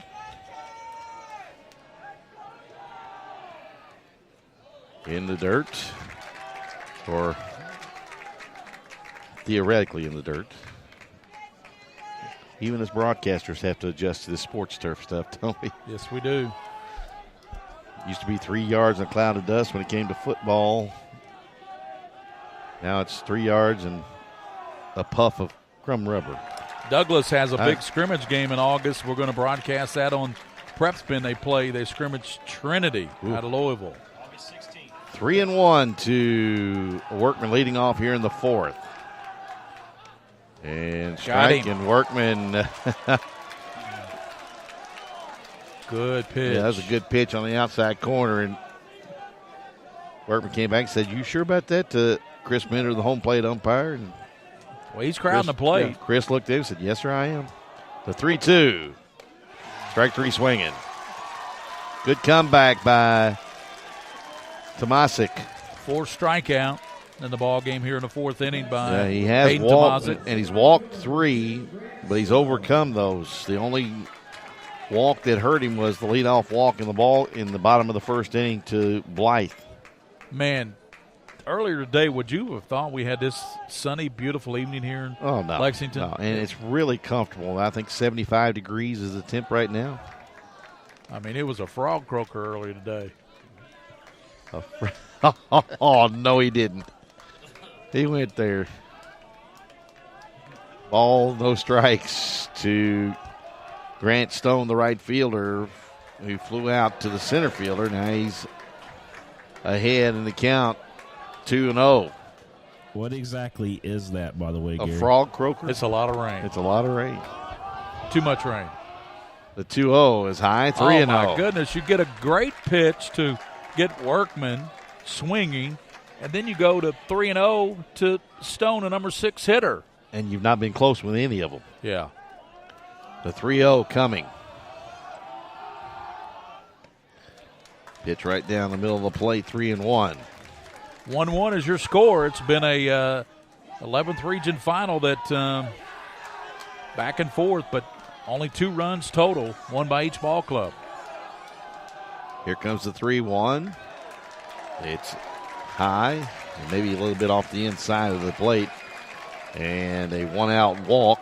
If anything, to Stone. Base on balls have been the problem for Hayden Tomasic. Tonight it has been, but like I said, the only walk that's hurt him was the leadoff walk in the bottom of the 1st inning to Blythe. But that run scored came with 2 outs. Semi-state games, I'll go through those for you this Saturday. Pitch on the outside. Montgomery will play Beechwood right here at 4 o'clock. Rowan County will take on Lawrence County. McCracken County will take on Region 2. Somerset will play the winner of this one right here at 7 o'clock. Hazard will play Region 13. Region 4 will play 3. And PRP will play Region 5. And I'll tell you what, that ball club out of the 5th region, outstanding. And North Oldham will play Trinity. Who is that out of the 5th you were talking about? Well, the 5th region, I'm trying to say, I think North Hardin maybe? North Hardin. Hardin. One of the Hardin teams, really good team, 33 wins on the year. And you got to look at, I think they play at Western. They play at Eastern High School. Oh, Eastern High School. Yes, sir. I got that app, remember? Yeah, I keep forgetting. First the pitch is on, it's 3-0, and boy, all of a sudden, the strike zone is eluding the lefty for Lafayette. And that shade is just about to perk into his mound there. Pitch is high, ball 4. Back-to-back walks. Walk number 5 for Tomasic. That's going to get the pitching coach out of the Lafayette dugout. Rolling out, and this one's a little bit quicker walk, too, than the first time he came out. Yeah, he's walked back-to-back, Stone and Gentry. With 1 out, and this time he's starting to miss up. Earlier in the ball game, he was missing down and away, and you'll take that because it was tailing down and away. But I just had somebody text me and said, you guys haven't given an update on the 11th Region Girls Softball Championship game over at Tates Creek. There's a reason for that, folks. It doesn't start till 8 o'clock. They pushed it back 2 hours. North Hardin is the team I'm thinking about. North Hardin. And their record is 32-5. Okay. And you know they played a good schedule because they always do at North Hardin. Oh, yeah. Quick meeting. And that's a regional championship, so they're not even at the semi-state yet. They got to win that. We have one semi-state in the girls' 11th region already set. Oldham County will take on the number 1 team in the Commonwealth, Louisville 37-0 male. The winner Bulldogs of that one will play the winner of the 11th and 12th region game between either Woodford County or Madison Southern, and Boyle County, Garrett County winner. Here's Crook. Struck out back in the second. It was the first strikeout victim of the day for Tomasic, and here's a pitch. Oh, boy, that's a good pitch. And, boy, he must be just missing on the outside part of the plate. Chris Minter took a long look at that one. 1 run, 4 hits for Lafayette. 1 run, 2 hits for Tates Creek with runners at first and second here. 1 out in the bottom of the 4th inning. Now, remember you asked me how this was going to go. I thought the pitchers might control this game, and they have so far. Yes. Pitch is down low, and that's the 7th straight ball out of the strike zone. And Tomasic will load him up if he loses this guy. And he's the good news is you're at the bottom of the Tates Creek order, but they did a lot of damage last night to Central to this bottom half of the order. Yeah. Pitch down low. Boy, he has thrown 9 straight pitches out of the strike zone. Really struggling, and we got the catcher dashing down to the bullpen because we got some activity, and that's going to be and I look and see Zac Tudor, I believe, number 1. Zac Tudor headed down there with the backup catcher, and it is when we say it is a sprint, it's a sprint because they want to get out of play. They're in play right now. But it is a long way down that left field line or the right field line where pitch that is up high, and that is the 3rd consecutive walk, and he has walked the bases loaded after striking out the opening batter of the inning. Yep, so he can still get out of the inning, although Featherstone's hard to double up. If you can double up Featherstone, you can get out of the inning, but so they're looking for that double play ball as the infielder Tackett comes in from shortstop to talk to his pitcher. Well, they're going to bring the corners in about even, maybe a step in front of the bags. Hall at 3rd, Halterman at 1st. The middle of the diamond, the shortstops, Tackett and Cowan at double play depth. Stone, Gentry, and Cook out on the bases, third base around. Featherstone, his first time up, was one of those guys who received a walk from Tomasic, and here's the pitch. High. Boy, he is right now struggling. Here's the thing. Not only has he lost the strike zone with his release point, but right now it's in his head. Pitching is... Halterman comes over and he quickly goes back to first. Well, he got waved off by his lefty. Tomasic said, no, go away. I don't need you. Game that Halterman pitched last night, I'd take any kind of advice from the young man, wouldn't you? I'd listen to him. Yes, sir. But I do like the tenacity from the lefty. This one, a pitch, and boy, he missed again. He must not be missing by much. He's got a lot of movement on this ball, and it's going outside the strike zone on the outside corner. That is the 11th straight ball. The 2-0. And a strike. So he finally gets a strike. Makes it 2 balls and 1 strike. There's 1 out. Bases are loaded for Commodores, and it's 1-1 ball game here in the bottom of the 4th inning with Darren Douglas, King of Stream, William Moorfield, Gary Ball. And again, the corners are drawn in. They're going to come to the plate with the ball hit to them. This one lifted foul and out of play. 2 balls and 2 strikes now to Featherston. The leadoff man, Noah Blythe, is on deck. You'd love to get a ground ball double play. Absolutely. And get out of this without dealing with the leadoff guy with the bases full of Commodores.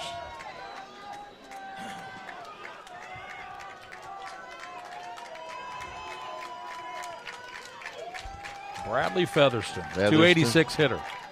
Settles in the box, and here comes the 2-2, and it's high, 3-2.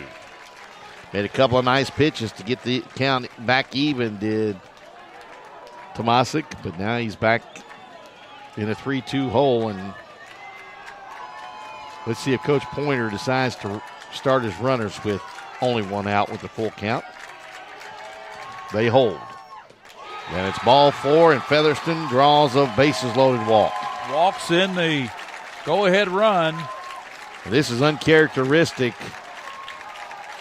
So an RBI for Featherston. Yep. Stone comes in to score the second run, and you still, Darren Douglas, got the bases loaded. And if 1 you're out. Tates Creek, and 1 out.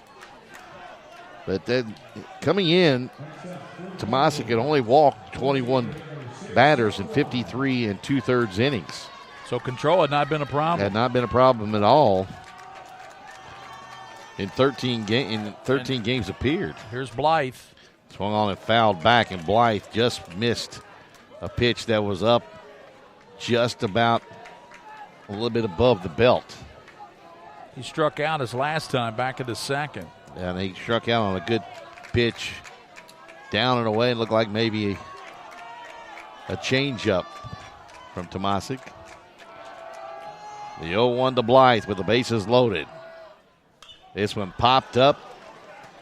Left-sided foul territory. He'll have room in the third base coaching box. He has it. And there are 2 gone in the inning. So pop up to third baseman Hall in foul territory. That's 2 outs. That is a big out right there. But now you got to deal with Colin Burgess. Yep, the Wichita State commitment. That's the thing about both these lineups. Throughout, you got some decent hitters that give you great at-bats. But 1 through 4 in the top of both of these lineups, it's like, as a pitcher, you think, I can get a breather now? No way. Burgess is 1 for 2, excuse me. Popped up to the shortstop in the first and then singled in the third. Takes the pitch on the outside corner. That was a good pitch right there. Yep. It hit the outside corner. It was about letter high to Burgess, and he thought it was a little high, but it wasn't. And that caught Burgess off guard. He's behind now. No balls and 1 strike. So if you're Hayden Tomasic, you can come with pretty much any pitch here.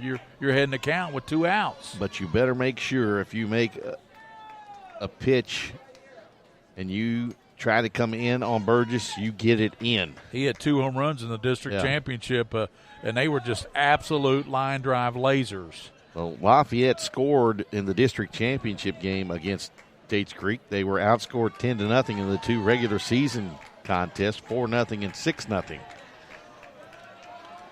by the Commodores. The 0-1 coming to Burgess. This one hit in the air to left field. The left fielder going back. He has plenty of room. Settles under it, makes the play, and the inning is over. He thought there was only 1 out.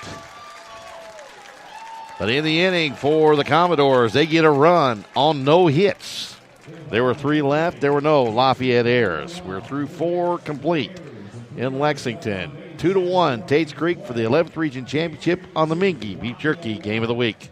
Did you know, in addition to education assistance, UPS now provides housing for qualified employees through the UPS Kentucky Living Options and Opportunities Path, also known as UPS Kentucky Loop. You can work part-time in Louisville, go to school at Jefferson Community and Technical College, and receive housing up to 2 years, earn a degree, or learn a trade. It's up to you. Loop benefits are available to those who live outside the Louisville metro area, whether you're just starting college or going back to school. It's time to get in the loop. For more information, visit upsjobs.com. That's upsjobs.com.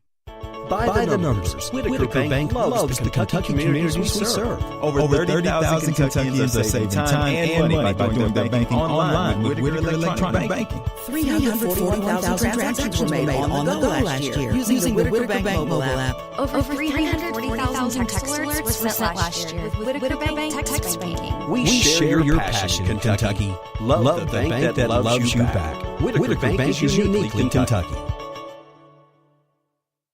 This is where it all started, right here on this farm. We may have grown over the years, but we never lost sight of what was important to us.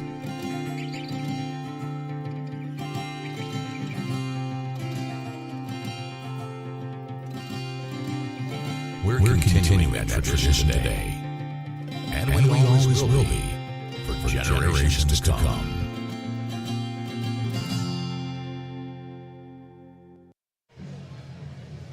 It'll be 8-9-1 here as we move to the top of the 5th inning. 2-1 ball game. Tates Creek plated 1 in the bottom of the 4th to take the 2-1 lead. We had three base on balls by the pitcher for Lafayette that aided in that cause for Tates Creek. It'll be Vitito, Lancenace, and Buscemi here, the number 8-9 and leadoff hitter here in the 5th inning, facing Eli Tenza, the pitcher for the Commodores of Tates Creek.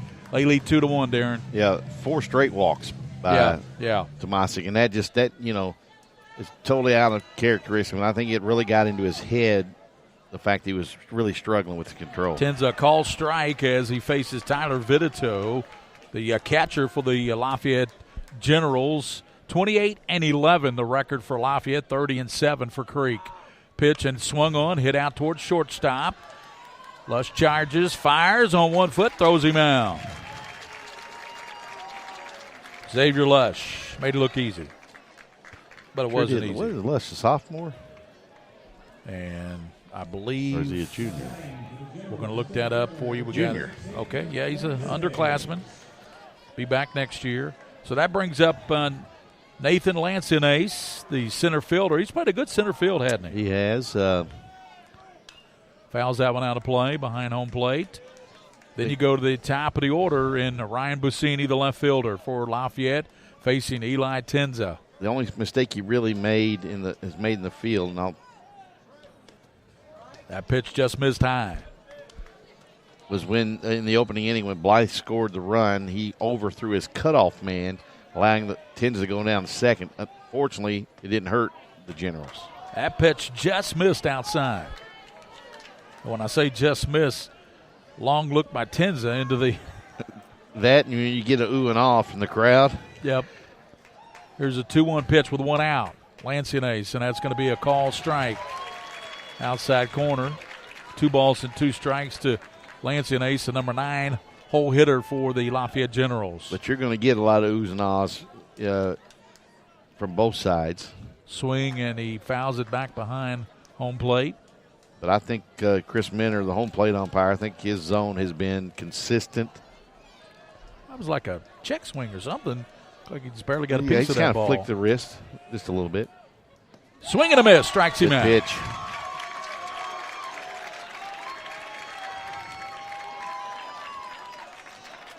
So Lancianace goes down swinging. 2 outs here in the top of the 5th. That brings up Ryan Buscemi, the left fielder.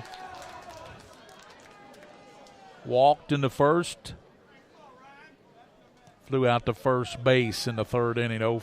Is 0 for 1. Ryan Buscemi. Ball high. He's a member of the all-name team, isn't he, Buscemi? Yeah. There's quite a few of those on these ball clubs. Vidito. Lancianace is definitely on the Yes. That pitch is a ball. I put that on a couple of all-name, all-pronunciation team. Yep. Top of the 5th inning. Lafayette trails 2-1 to Creek. And that pitch is going to be ball low, so he is falling behind now to Buscemi with Gavin Hall, third baseman on deck. Long look in by Eli Tenza. Here's the pause, the pitch, and that's going to catch the outside corner. Call strike 1. 3 balls and 1 strike. 2 outs. Top of the 5th inning. Lexington Tates Creek 2, Lexington Lafayette 1 here in the 11th Region Championship. The winner moves on to the semi-state right here Saturday at 7 o'clock. Ball hit out towards short and played by the shortstop, and he fires over the infield. Good play by Xavier Lush. So he throws him out. Yeah, that was one of the quickest exchanges you'll see from glove to bare hand that Lush did. He didn't have to rush it because he had plenty of time to get it over there. But top of the 5th was 1-2-3 for Lafayette. As we move to the bottom of the 5th, it's Tates Creek 2 and Lafayette 1 here on the Mingy Beef Jerky High School Baseball Game of the Week. I want to get back on the basketball court. I want to get back to the ref I used to be. I want to get back to gardening. I want to get back to playing with my band. Only one team is qualified to get patients back to living their lives. Bluegrass Orthopedics has physician experts to assist in your recovery, whether it's an injury or chronic condition. Bluegrass Orthopedics provides convenient, specialized, and comprehensive care for your unique life. At Lexington Diagnostic Center, we love athletes. We understand that when you were injured, the results of an MRI, CT scan, or X-ray can be the only thing keeping you off the field. And that's what we're here for. Same or next day appointments, front door parking, and our on-site radiologists make it easy for you to quickly get the results you and your doctor need. Call and compare prices. We can save you hundreds of dollars. We would love to help get you back in the game. Call and compare prices. At the Lexington Diagnostic Center. By the numbers, Whitaker Bank loves the Kentucky communities we serve. There are 50 Whitaker Bank locations serving Kentucky communities just like mine.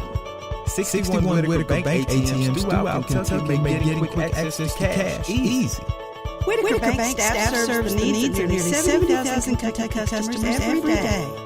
We share your passion, Kentucky. Love the bank that loves you back. Whitaker Bank is uniquely Kentucky.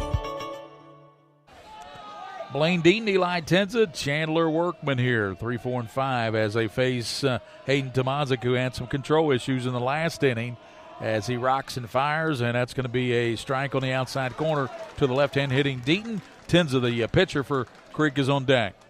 Got another pitcher down in the bullpen warming up as well. That's Tudor again, but somebody else was down there warming up earlier too. Pitch misses outside. Deaton kind of flinched a little bit. He was thinking about going for that one, but it was way outside. 1 ball, 1 strike here in the bottom of the 5th inning with Tates Creek on top 2-1 here in the 11th Region Championship. Winner will play the 12th Region Saturday night at 7 right here, Kentucky Proud Ballpark. And the pitch popped up it's going out toward left field. Left fielder going back on it and making a running grab, basket catch. That's Buscemi. What a great catch. 1 out as Deaton gave it a little bit of a ride, but Buscemi tracked it down, and he almost outran the baseball, Darren. Well, good thing for Lafayette that Buscemi saw it off the bat and got a great break on it, because the center fielder never saw it off the bat. He lost it when he got off the bat and ended up in this partly sunny sky now. Fouled back to the screen by Tenza with Workman on deck. Hayden Tomazic, Vitito behind the. Got catcher's interference. Yeah, catcher's interference. You're right. So Tenza will go down to first. And that goes down as a error on the catcher. Or if you're scoring with us at home, which we know you are. I used to do that all the time with Marty Brenneman. Gonna miss him, listening to him do Reds games at the end of this year. 1 ball, 1 run, 4 hits for Lafayette. 2 runs and 2 hits. Got me thinking about that. 46 years as the voice of the Reds. It's a long time to do anything. Yes, sir. Here's the pitch with 1 out, and that's going to bound away from the catcher, but no advancement by first base. And I think that's a pinch runner over there, courtesy runner. It's actually a pinch runner for Workman. Can't see the number from here. You mean for Tenza? Yeah, it's for Tenza. That must be Chicago. Yeah, that's who it is. Looks like Chicago. It's him. Chicago in there running. Workman at the dish. Stone on deck. 1 run, 4 hits for Lafayette. 2 runs, 2 hits for Tates Creek. Throw to first to Halterman, and back in easy time is Chicago. Whoever the 2 gentlemen are warming up in the bullpen for Lafayette. They've sat down on the bench out there right now. Swing and a miss. Workman with a big cut. He could catch up to it.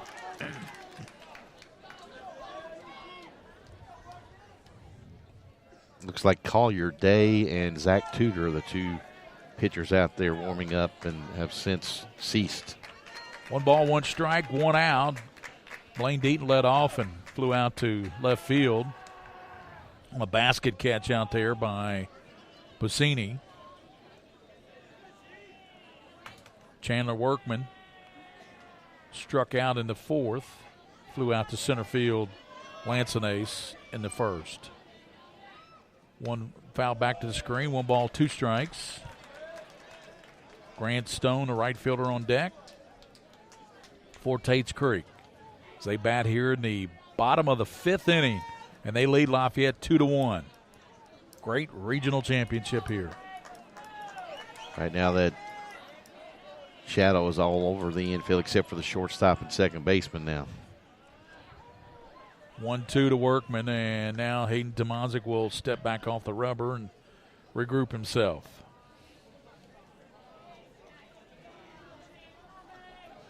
Pitching mound here at Kentucky Proud Ballpark. The 12 will be coming at you. 1-2. Swing and a miss. Struck him out.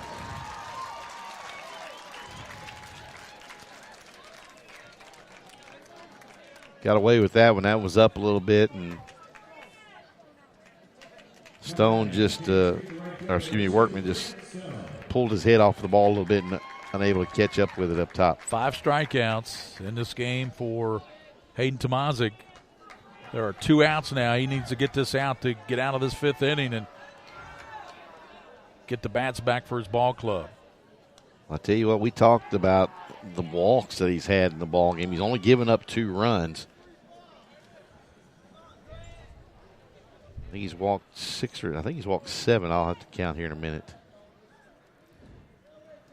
2 outs. Here's the pitch, and that's going to be a ball high and outside to Stone with Mason Gentry in the on-deck batter's box. There's no circle over there, so you can't call it a batter on-deck circle.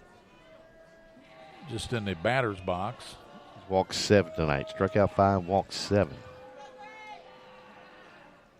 1-0 pitch, and that's going to be a call strike on the outside corner. Good pitch there by Hayden. So you have to like the competitiveness of Tomazic to walk as many hitters as he has. Last inning, he walked 4. Yeah. One walked in a run. But he's battled up. Pitch, and that's going to be a call strike. Good pitch by Hayden Tomazic, and 1 ball, 2 strikes. 2 outs, bottom of the 5th inning. Shigok still getting the lead out at first, held on by Halterman. Getting a pretty good lead right now. Pitch, and that's going to be a ball high. 2 balls, 2 strikes to Grant Stone. Right fielder for the Commodores, 30-7. That's an impressive record with the schedule they've played there. Right now, Stone's run is the difference in this ball game in bottom half of the 4th inning. Wine the pitch, and that's going to just miss outside. Runs the count, 3 balls, 2 strikes, 2 outs, and here's the money pitch.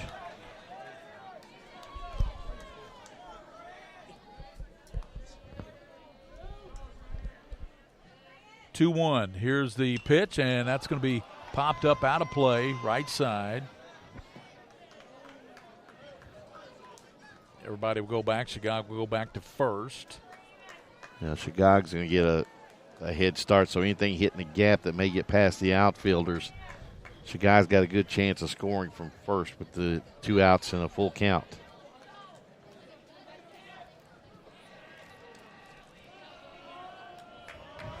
I don't have my binoculars. Here's the pitch, and it's going to be ball misses. And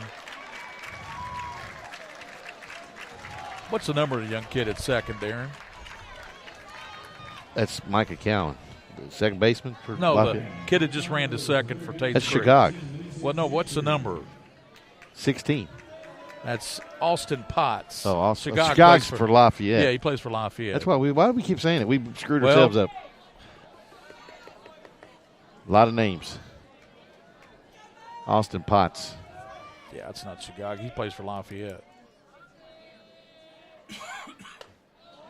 Boy, he's missing up again. All of a sudden, he's got the control issues again that he had back in the last inning. Well, when he's missing now here in the later innings, it's been up.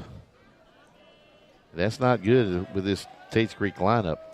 Bottom of the 5th, 2-1, Tates Creek, and they got runners at first and second. Pitch is a call strike to Mason Gentry.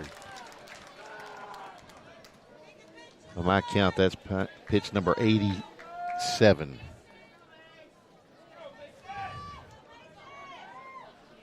Potts is at second. Stone's at first. 1 ball, 1 strike to Gentry. Crook on deck. Hayden Tomazic, the wind, the lefty, and swing and a miss. Boy, took a little bit off that one, and he was way ahead of that one. Gentry was trying to park that one out to the parking lot out there in left field. That's Tudor that's up and throwing again for Lafayette in the bullpen. There are a lot of people here. Oh, yeah, it's nice crowd here. 2-1, Creek on top, and they're batting in the bottom of the 5th inning. Gary Ball, Darren Douglas, the king of stream, William Warfield.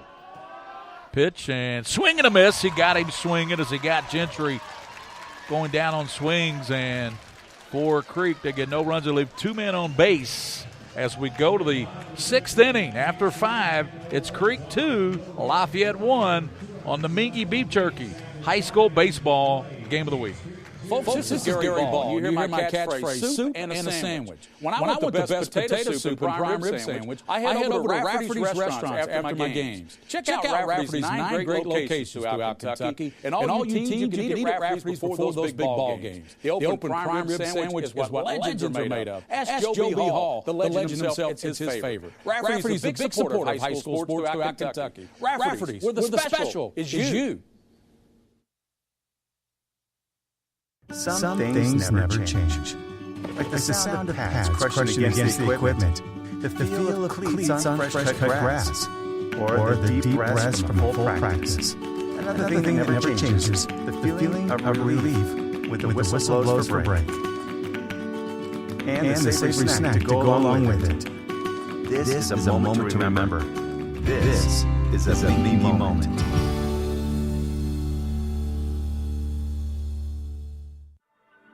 I want to get back on the basketball court. I want to get back to the ref I used to be. I want to get back to gardening. I want to get back playing with my band. Only one team is qualified to get patients back to living their lives. Bluegrass Orthopedics has physician experts to assist in your recovery, whether it's an injury or chronic condition. Bluegrass Orthopedics provides convenient, specialized, and comprehensive care for your unique life.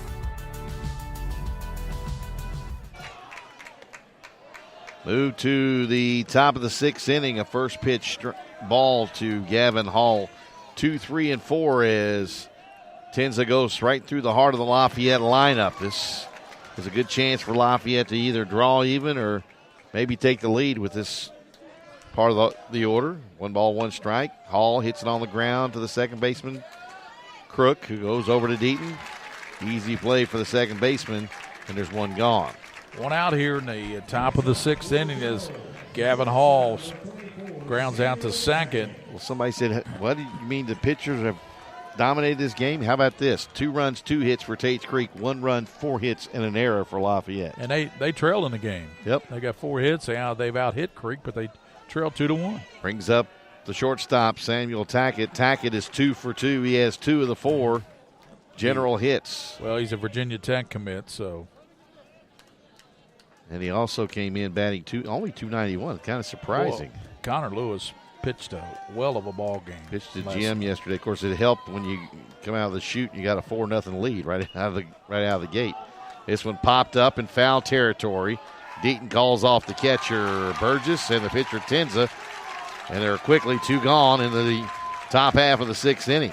So both of them hit to the right side. Hall hit to the second baseman. Tackett popped up in foul territory to Blaine Deaton, the first baseman, and that was a good job. Deaton took control of that fly ball, that pop up the entire way. Yeah, he has the best angle. The pitcher should be also communicating, and there are 2 gone. And Halterman is 0 for 2 tonight. He takes the first pitch strike on the inside corner. He's flown out to the left fielder. Halterman is a dangerous hitter, though. Mm-hmm. He could tie this game in a hurry. And there's no pitch as Tenza trying to get in a little bit of a rhythm, try to quick pitch Halterman. Where's Halterman going? He's only a junior. I know, but I don't know. I don't know if anybody's recruiting him yet or not. He's not early commit. Nope. This one outside. 1 ball, 1 strike to Halterman, the big, tall first baseman for Lafayette. 6'3", 170 pounds. Tackett's only a junior. He's going to Virginia Tech. This one lined out to the right side. Stone coming in, though, moving towards the line, has it. And an easy 1-2-3 inning for Eli Tenza and the Commodores. It's still 2-1 Tates Creek as we move to the bottom of the 6th inning here at Kentucky Proud Park on the Mingy Beef Jerky 11th Region Baseball Championship game. I used my credit cards over the holidays, and I thought I could make it work. But between the bills and everything else, I'm really starting to fall behind.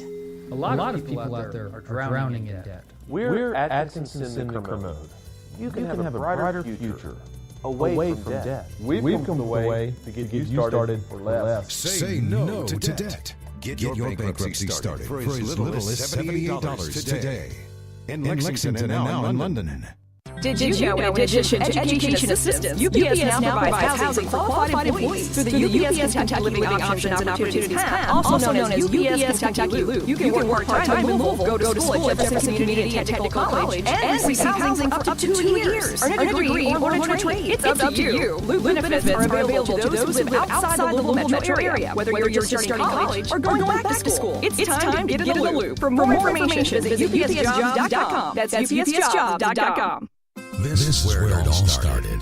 Right here on this farm. We may have grown over the years, but we never lost sight of what was important to us.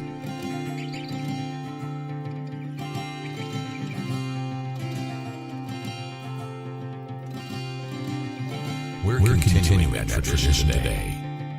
And we always will be for generations to come.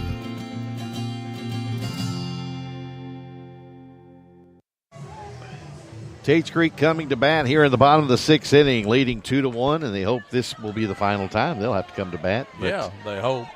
It has been the Eli Tenza show when it's come to this one today. He's given up 4 hits and the 1 run, and it'll be 8-9-1 for Tates Creek. Dylan Crook will be the first that Tomasic has to deal with, and he throws a pitch outside, ball 1. Featherston on deck, and then go back to the top of the order, Noah Blythe. This has been the norm this afternoon for the Generals left-hander, falling behind the hitter. Throws a pitch that's fouled back and out of play, or actually into the screen behind home plate. Zac Thompson, of course, the lefty for the University of Kentucky, played their college baseball right here. He will be a first-round draft choice. Mm-hmm. No doubter. A 1-1. High. Boy, you had to love pitching at this ballpark. Oh, yeah, and he didn't give up much. I listened to one game this year where he had an inning that he couldn't get anybody out. 6-1, I think. Yeah. Pitch on the inside corner, a strike. 2 balls, 2 strikes to Crook, leading off. And speaking of baseball, the Cincinnati Reds are edging closer and closer to 500 baseball. I think they're 2 under right now. They were down 3-0 in the 6th to Pittsburgh this afternoon. Slow ball, curveball, and gets under the glove. And boy, it's going to go down as an infield hit, I think. Let's see. I give him a hit. Find out what the official score in the booth next to us did. That's the 3rd hit. Yep, she said a hit. Nope, she said an error. Should be a hit. Yeah. E1. She is a tough scorer, I tell you. As Crook will come out for the pinch runner. And here comes 15 again. See, they got 216. Yeah, so you're thinking it's Potts. Yeah. So I don't know. Let's see what it says there. Trenton Taylor. Okay. So Taylor, the runner at first, on the error by the pitcher, and Tomasic got himself all tangled up trying to field that baseball. This one bunted down the first baseline. It's a dandy by Featherston. And the first 2 have reached here in the inning. That's a base hit. I believe they gave him a base hit because he was. Most times he was trying to bunt to sacrifice the insurance run over to second, but he pushed that one down the first baseline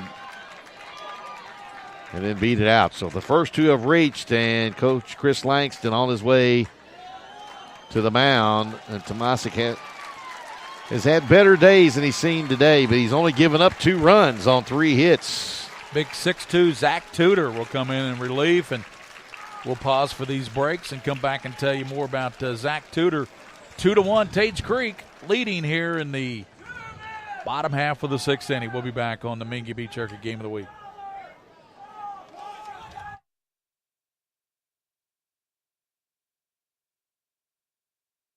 Did you know, in addition to education assistance, UPS now provides housing for qualified employees through the UPS Kentucky Living Options and Opportunities Path, also known as UPS Kentucky Loop. You can work part-time in Louisville, go to school at Jefferson Community and Technical College, and receive housing for up to 2 years. Earn a degree or learn a trade. It's up to you. Loop benefits are available to those who live outside the Louisville metro area, whether you're just starting college or going back to school. It's time to get in the loop. For more information, visit upsjobs.com. That's upsjobs.com.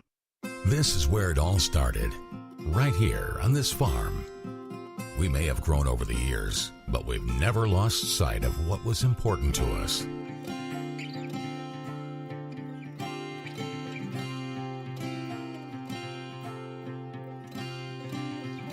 We're continuing that tradition today, and we always will be for generations to come.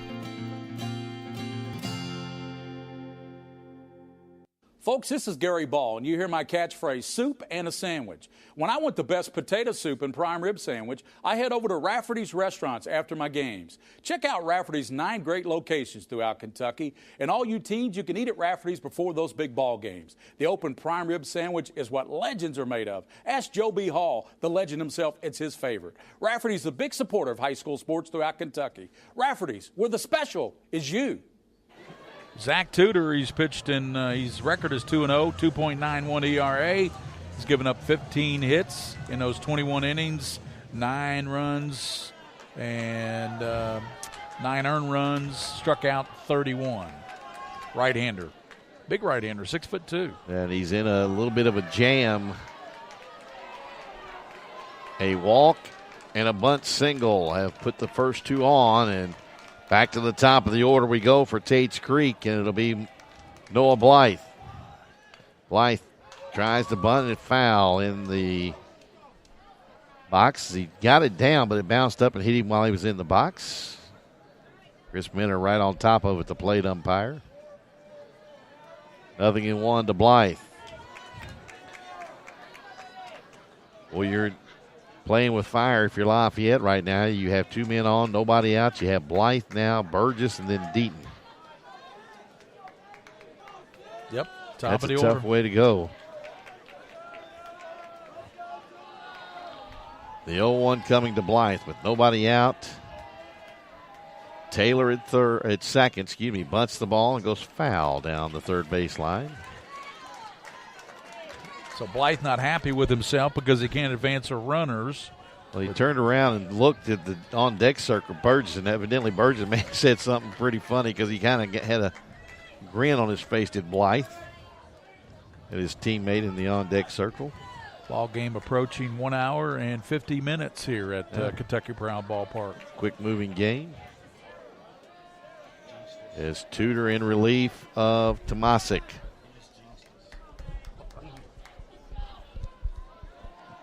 Wind blowing in from right center field now, Gary. We didn't have any wind to speak of to start this one, but now it's starting to. And there's some cloud cover too. It was sunny. There's still sun's a little bit out, but still the outfield in some sun, especially the center field area. Beautiful night. Temperatures dropped quite a bit. Yeah. A ball and 2 strikes to Blythe. See if they keep the bunt on with the young man. Hits it in the center field. It'll drop for a hit. And the bases are loaded. Didn't hit it hard. Didn't have to. But as that loads them up for Burgess and then Deaton, and this one right now getting to the point for Lafayette that you've got to cut that lead run down at first to get you an out somewhere. And you can't afford to try to turn 2 and give up a run up the middle. You have to get this infield's out moved in to knock somebody down at the plate. Everybody on the lip of the infield from what would be the dirt portion to the grass portion. And Tudor will deal with Burgess. And Burgess has a chance to knock this game out.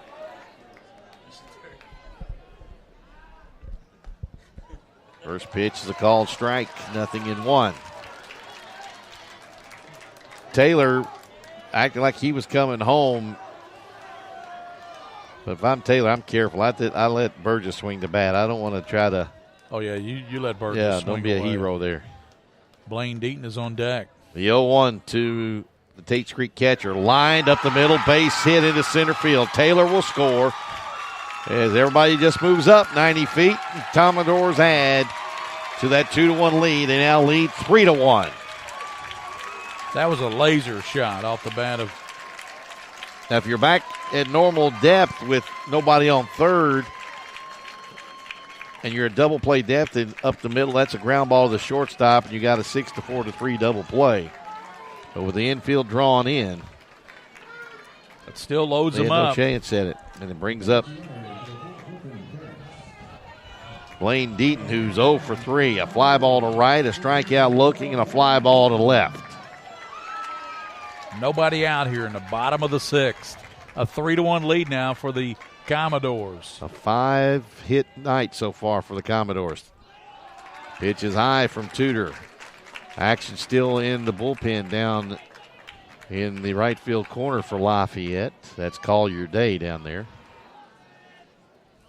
1 ball, no strikes to Deaton. Infield still in. This one lined into left center field. That's going to find the gap. 1 run scores. Here comes the other run. Here comes Burt. That's Griffin Prince all the way from first, and it's 6-1. Tates Creek off the double by Blaine Deaton. He cleared him. He hit that one to the left. He's a left-handed hitter. He hit it to left center field, and that bounced up against the wall in this big ballpark. I tell you, that's probably out at a high school park. Makes it 6-1, and Creek looking impressive here. Nobody out here as Blaine Deaton has just doubled in 3 runs. I tell you what, the Commodore bats were silent for about the first 5 innings. But all of a sudden, they have awakened. They're not silent anymore. No, sir. A bases clearing double by Deaton, and there's still nobody out. And it brings up Eli Tenza, who first pitch swinging, pops it up to the second baseman, Cowan. And there's 1 gone.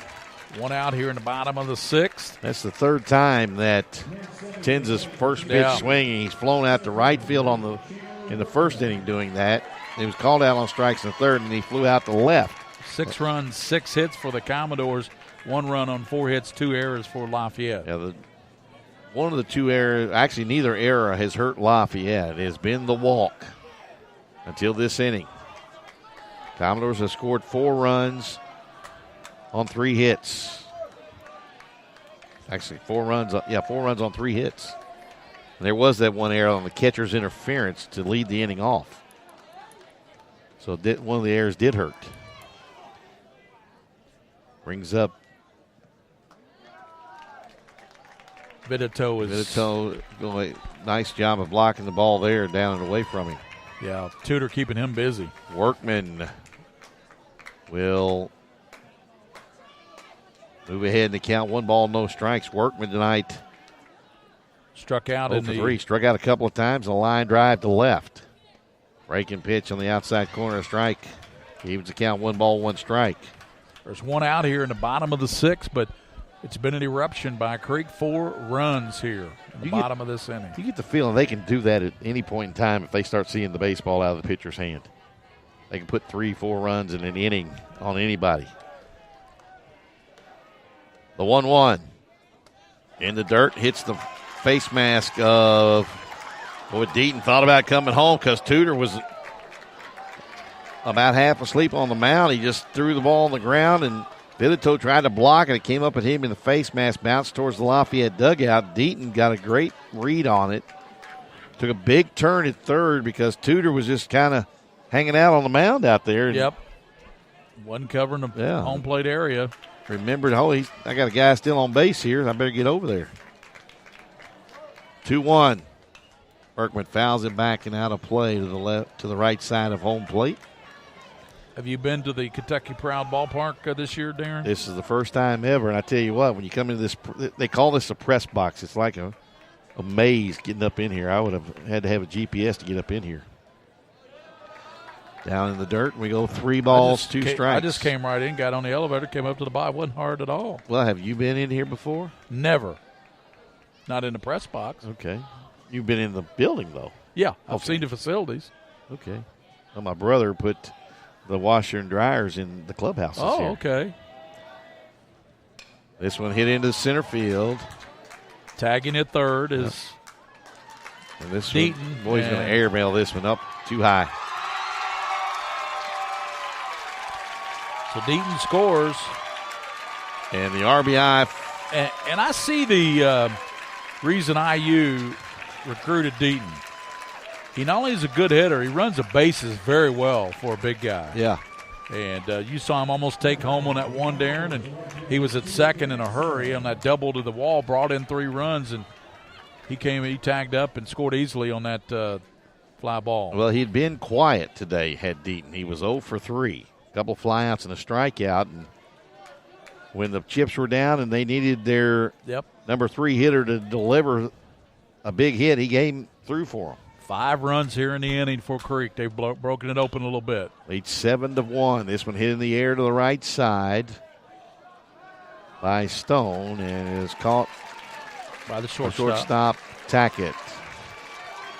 The inning over. It is a big inning for Tates Creek. 5 runs in the inning off of 4 hits. There was 1 big error on the catcher Vitito with catcher's interference to get the inning started. Lafayette needs a big one. Gary Ball back with the 7th inning on the Mingy Beef Jerky Game of the Week. Yep. Did you know, in addition to education assistance, UPS now provides housing for qualified employees through the UPS Kentucky Living Options and Opportunities Path, also known as UPS Kentucky Loop. You can work part-time in Louisville, go to school at Jefferson Community and Technical College, and receive housing for up to 2 years. Earn a degree or learn a trade. It's up to you. Loop benefits are available to those who live outside the Louisville metro area, whether you're just starting college or going back to school. It's time to get in the loop. For more information, visit upsjobs.com. That's upsjobs.com. This is where it all started, right here on this farm. We may have grown over the years, but we never lost sight of what was important to us.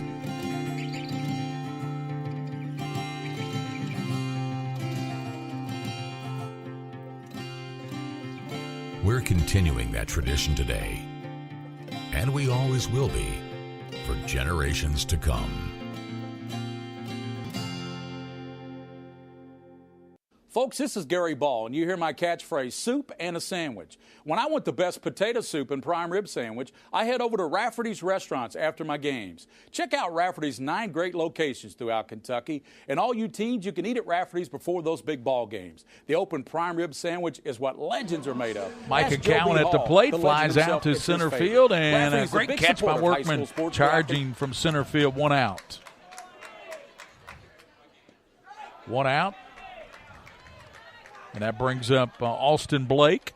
Boy, he's got a great compact swing, doesn't he? He does. He hit one pretty hard his last time up to right field, but his big ballpark kind of holding him tonight. But I love his swing. 2-0 to Blake with Jack Harris on deck, and the ball gets away from the catcher from Eli Tenza. What grade is Blake?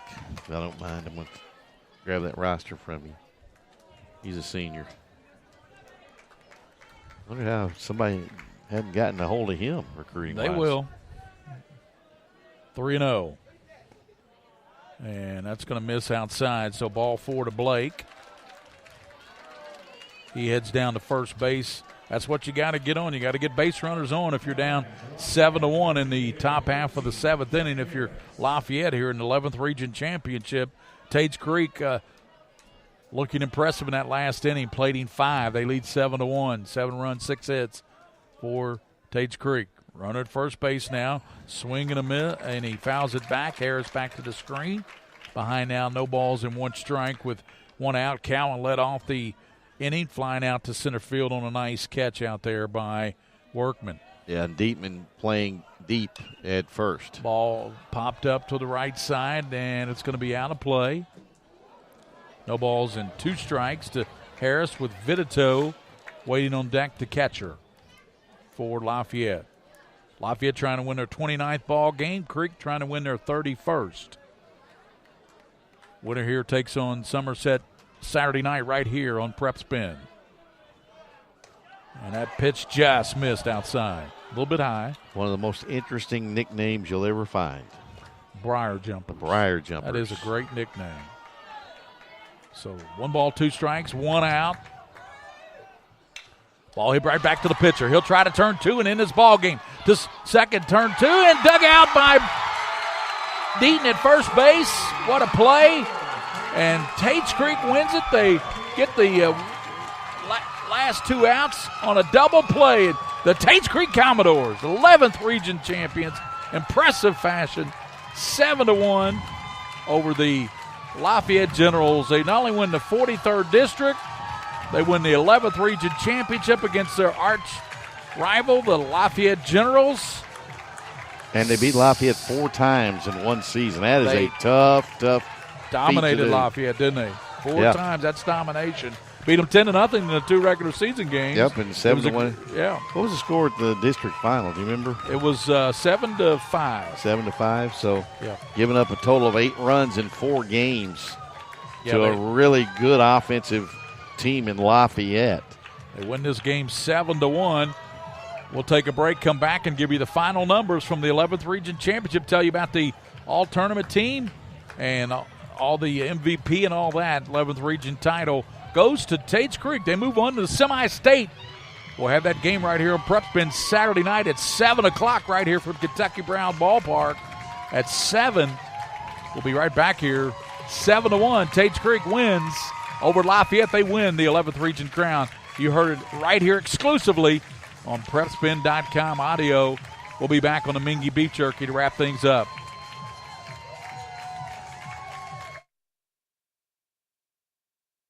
Some things never change. Like the sound of pads crushing against the equipment, the feel of cleats on fresh-cut grass, or the deep rest from a full practice. Another thing that never changes, the feeling of relief when the whistle blows for break. And the savory snack to go along with it. This is a moment to remember. This is a Mingy moment.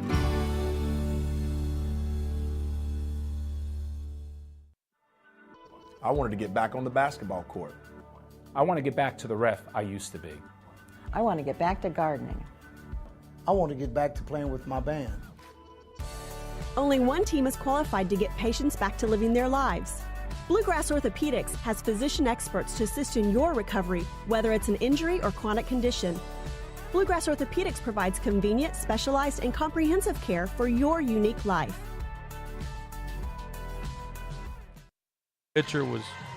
Winning pitcher was Eli Tenza for Tates Creek. They win the 11th Region 7-1 over Lafayette. And really, Darren, for all intents and purposes, they broke it wide open there in the bottom of the 6th with those 5 runs. It was a great ball game, 2-1, coasting into that 6th inning, and then all of a sudden an explosion by the Tates Creek Commodores, 5 runs in the bottom of the 6th. They win it 7-1. Yeah, you asked me off the air before we ever got on the air tonight and, asked me how this would go. I said, well, either both pitchers and pitching staffs will dominate each lineup and keep it a low-scoring affair, or we'll have a slugfest.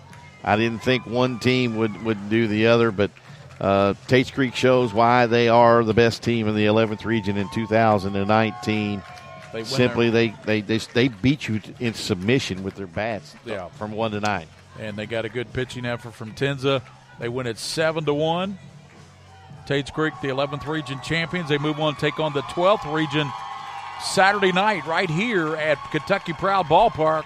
And it was a great crowd. And I'd say we had anywhere between 2,000 and 3,000, wouldn't you? Yeah, probably that.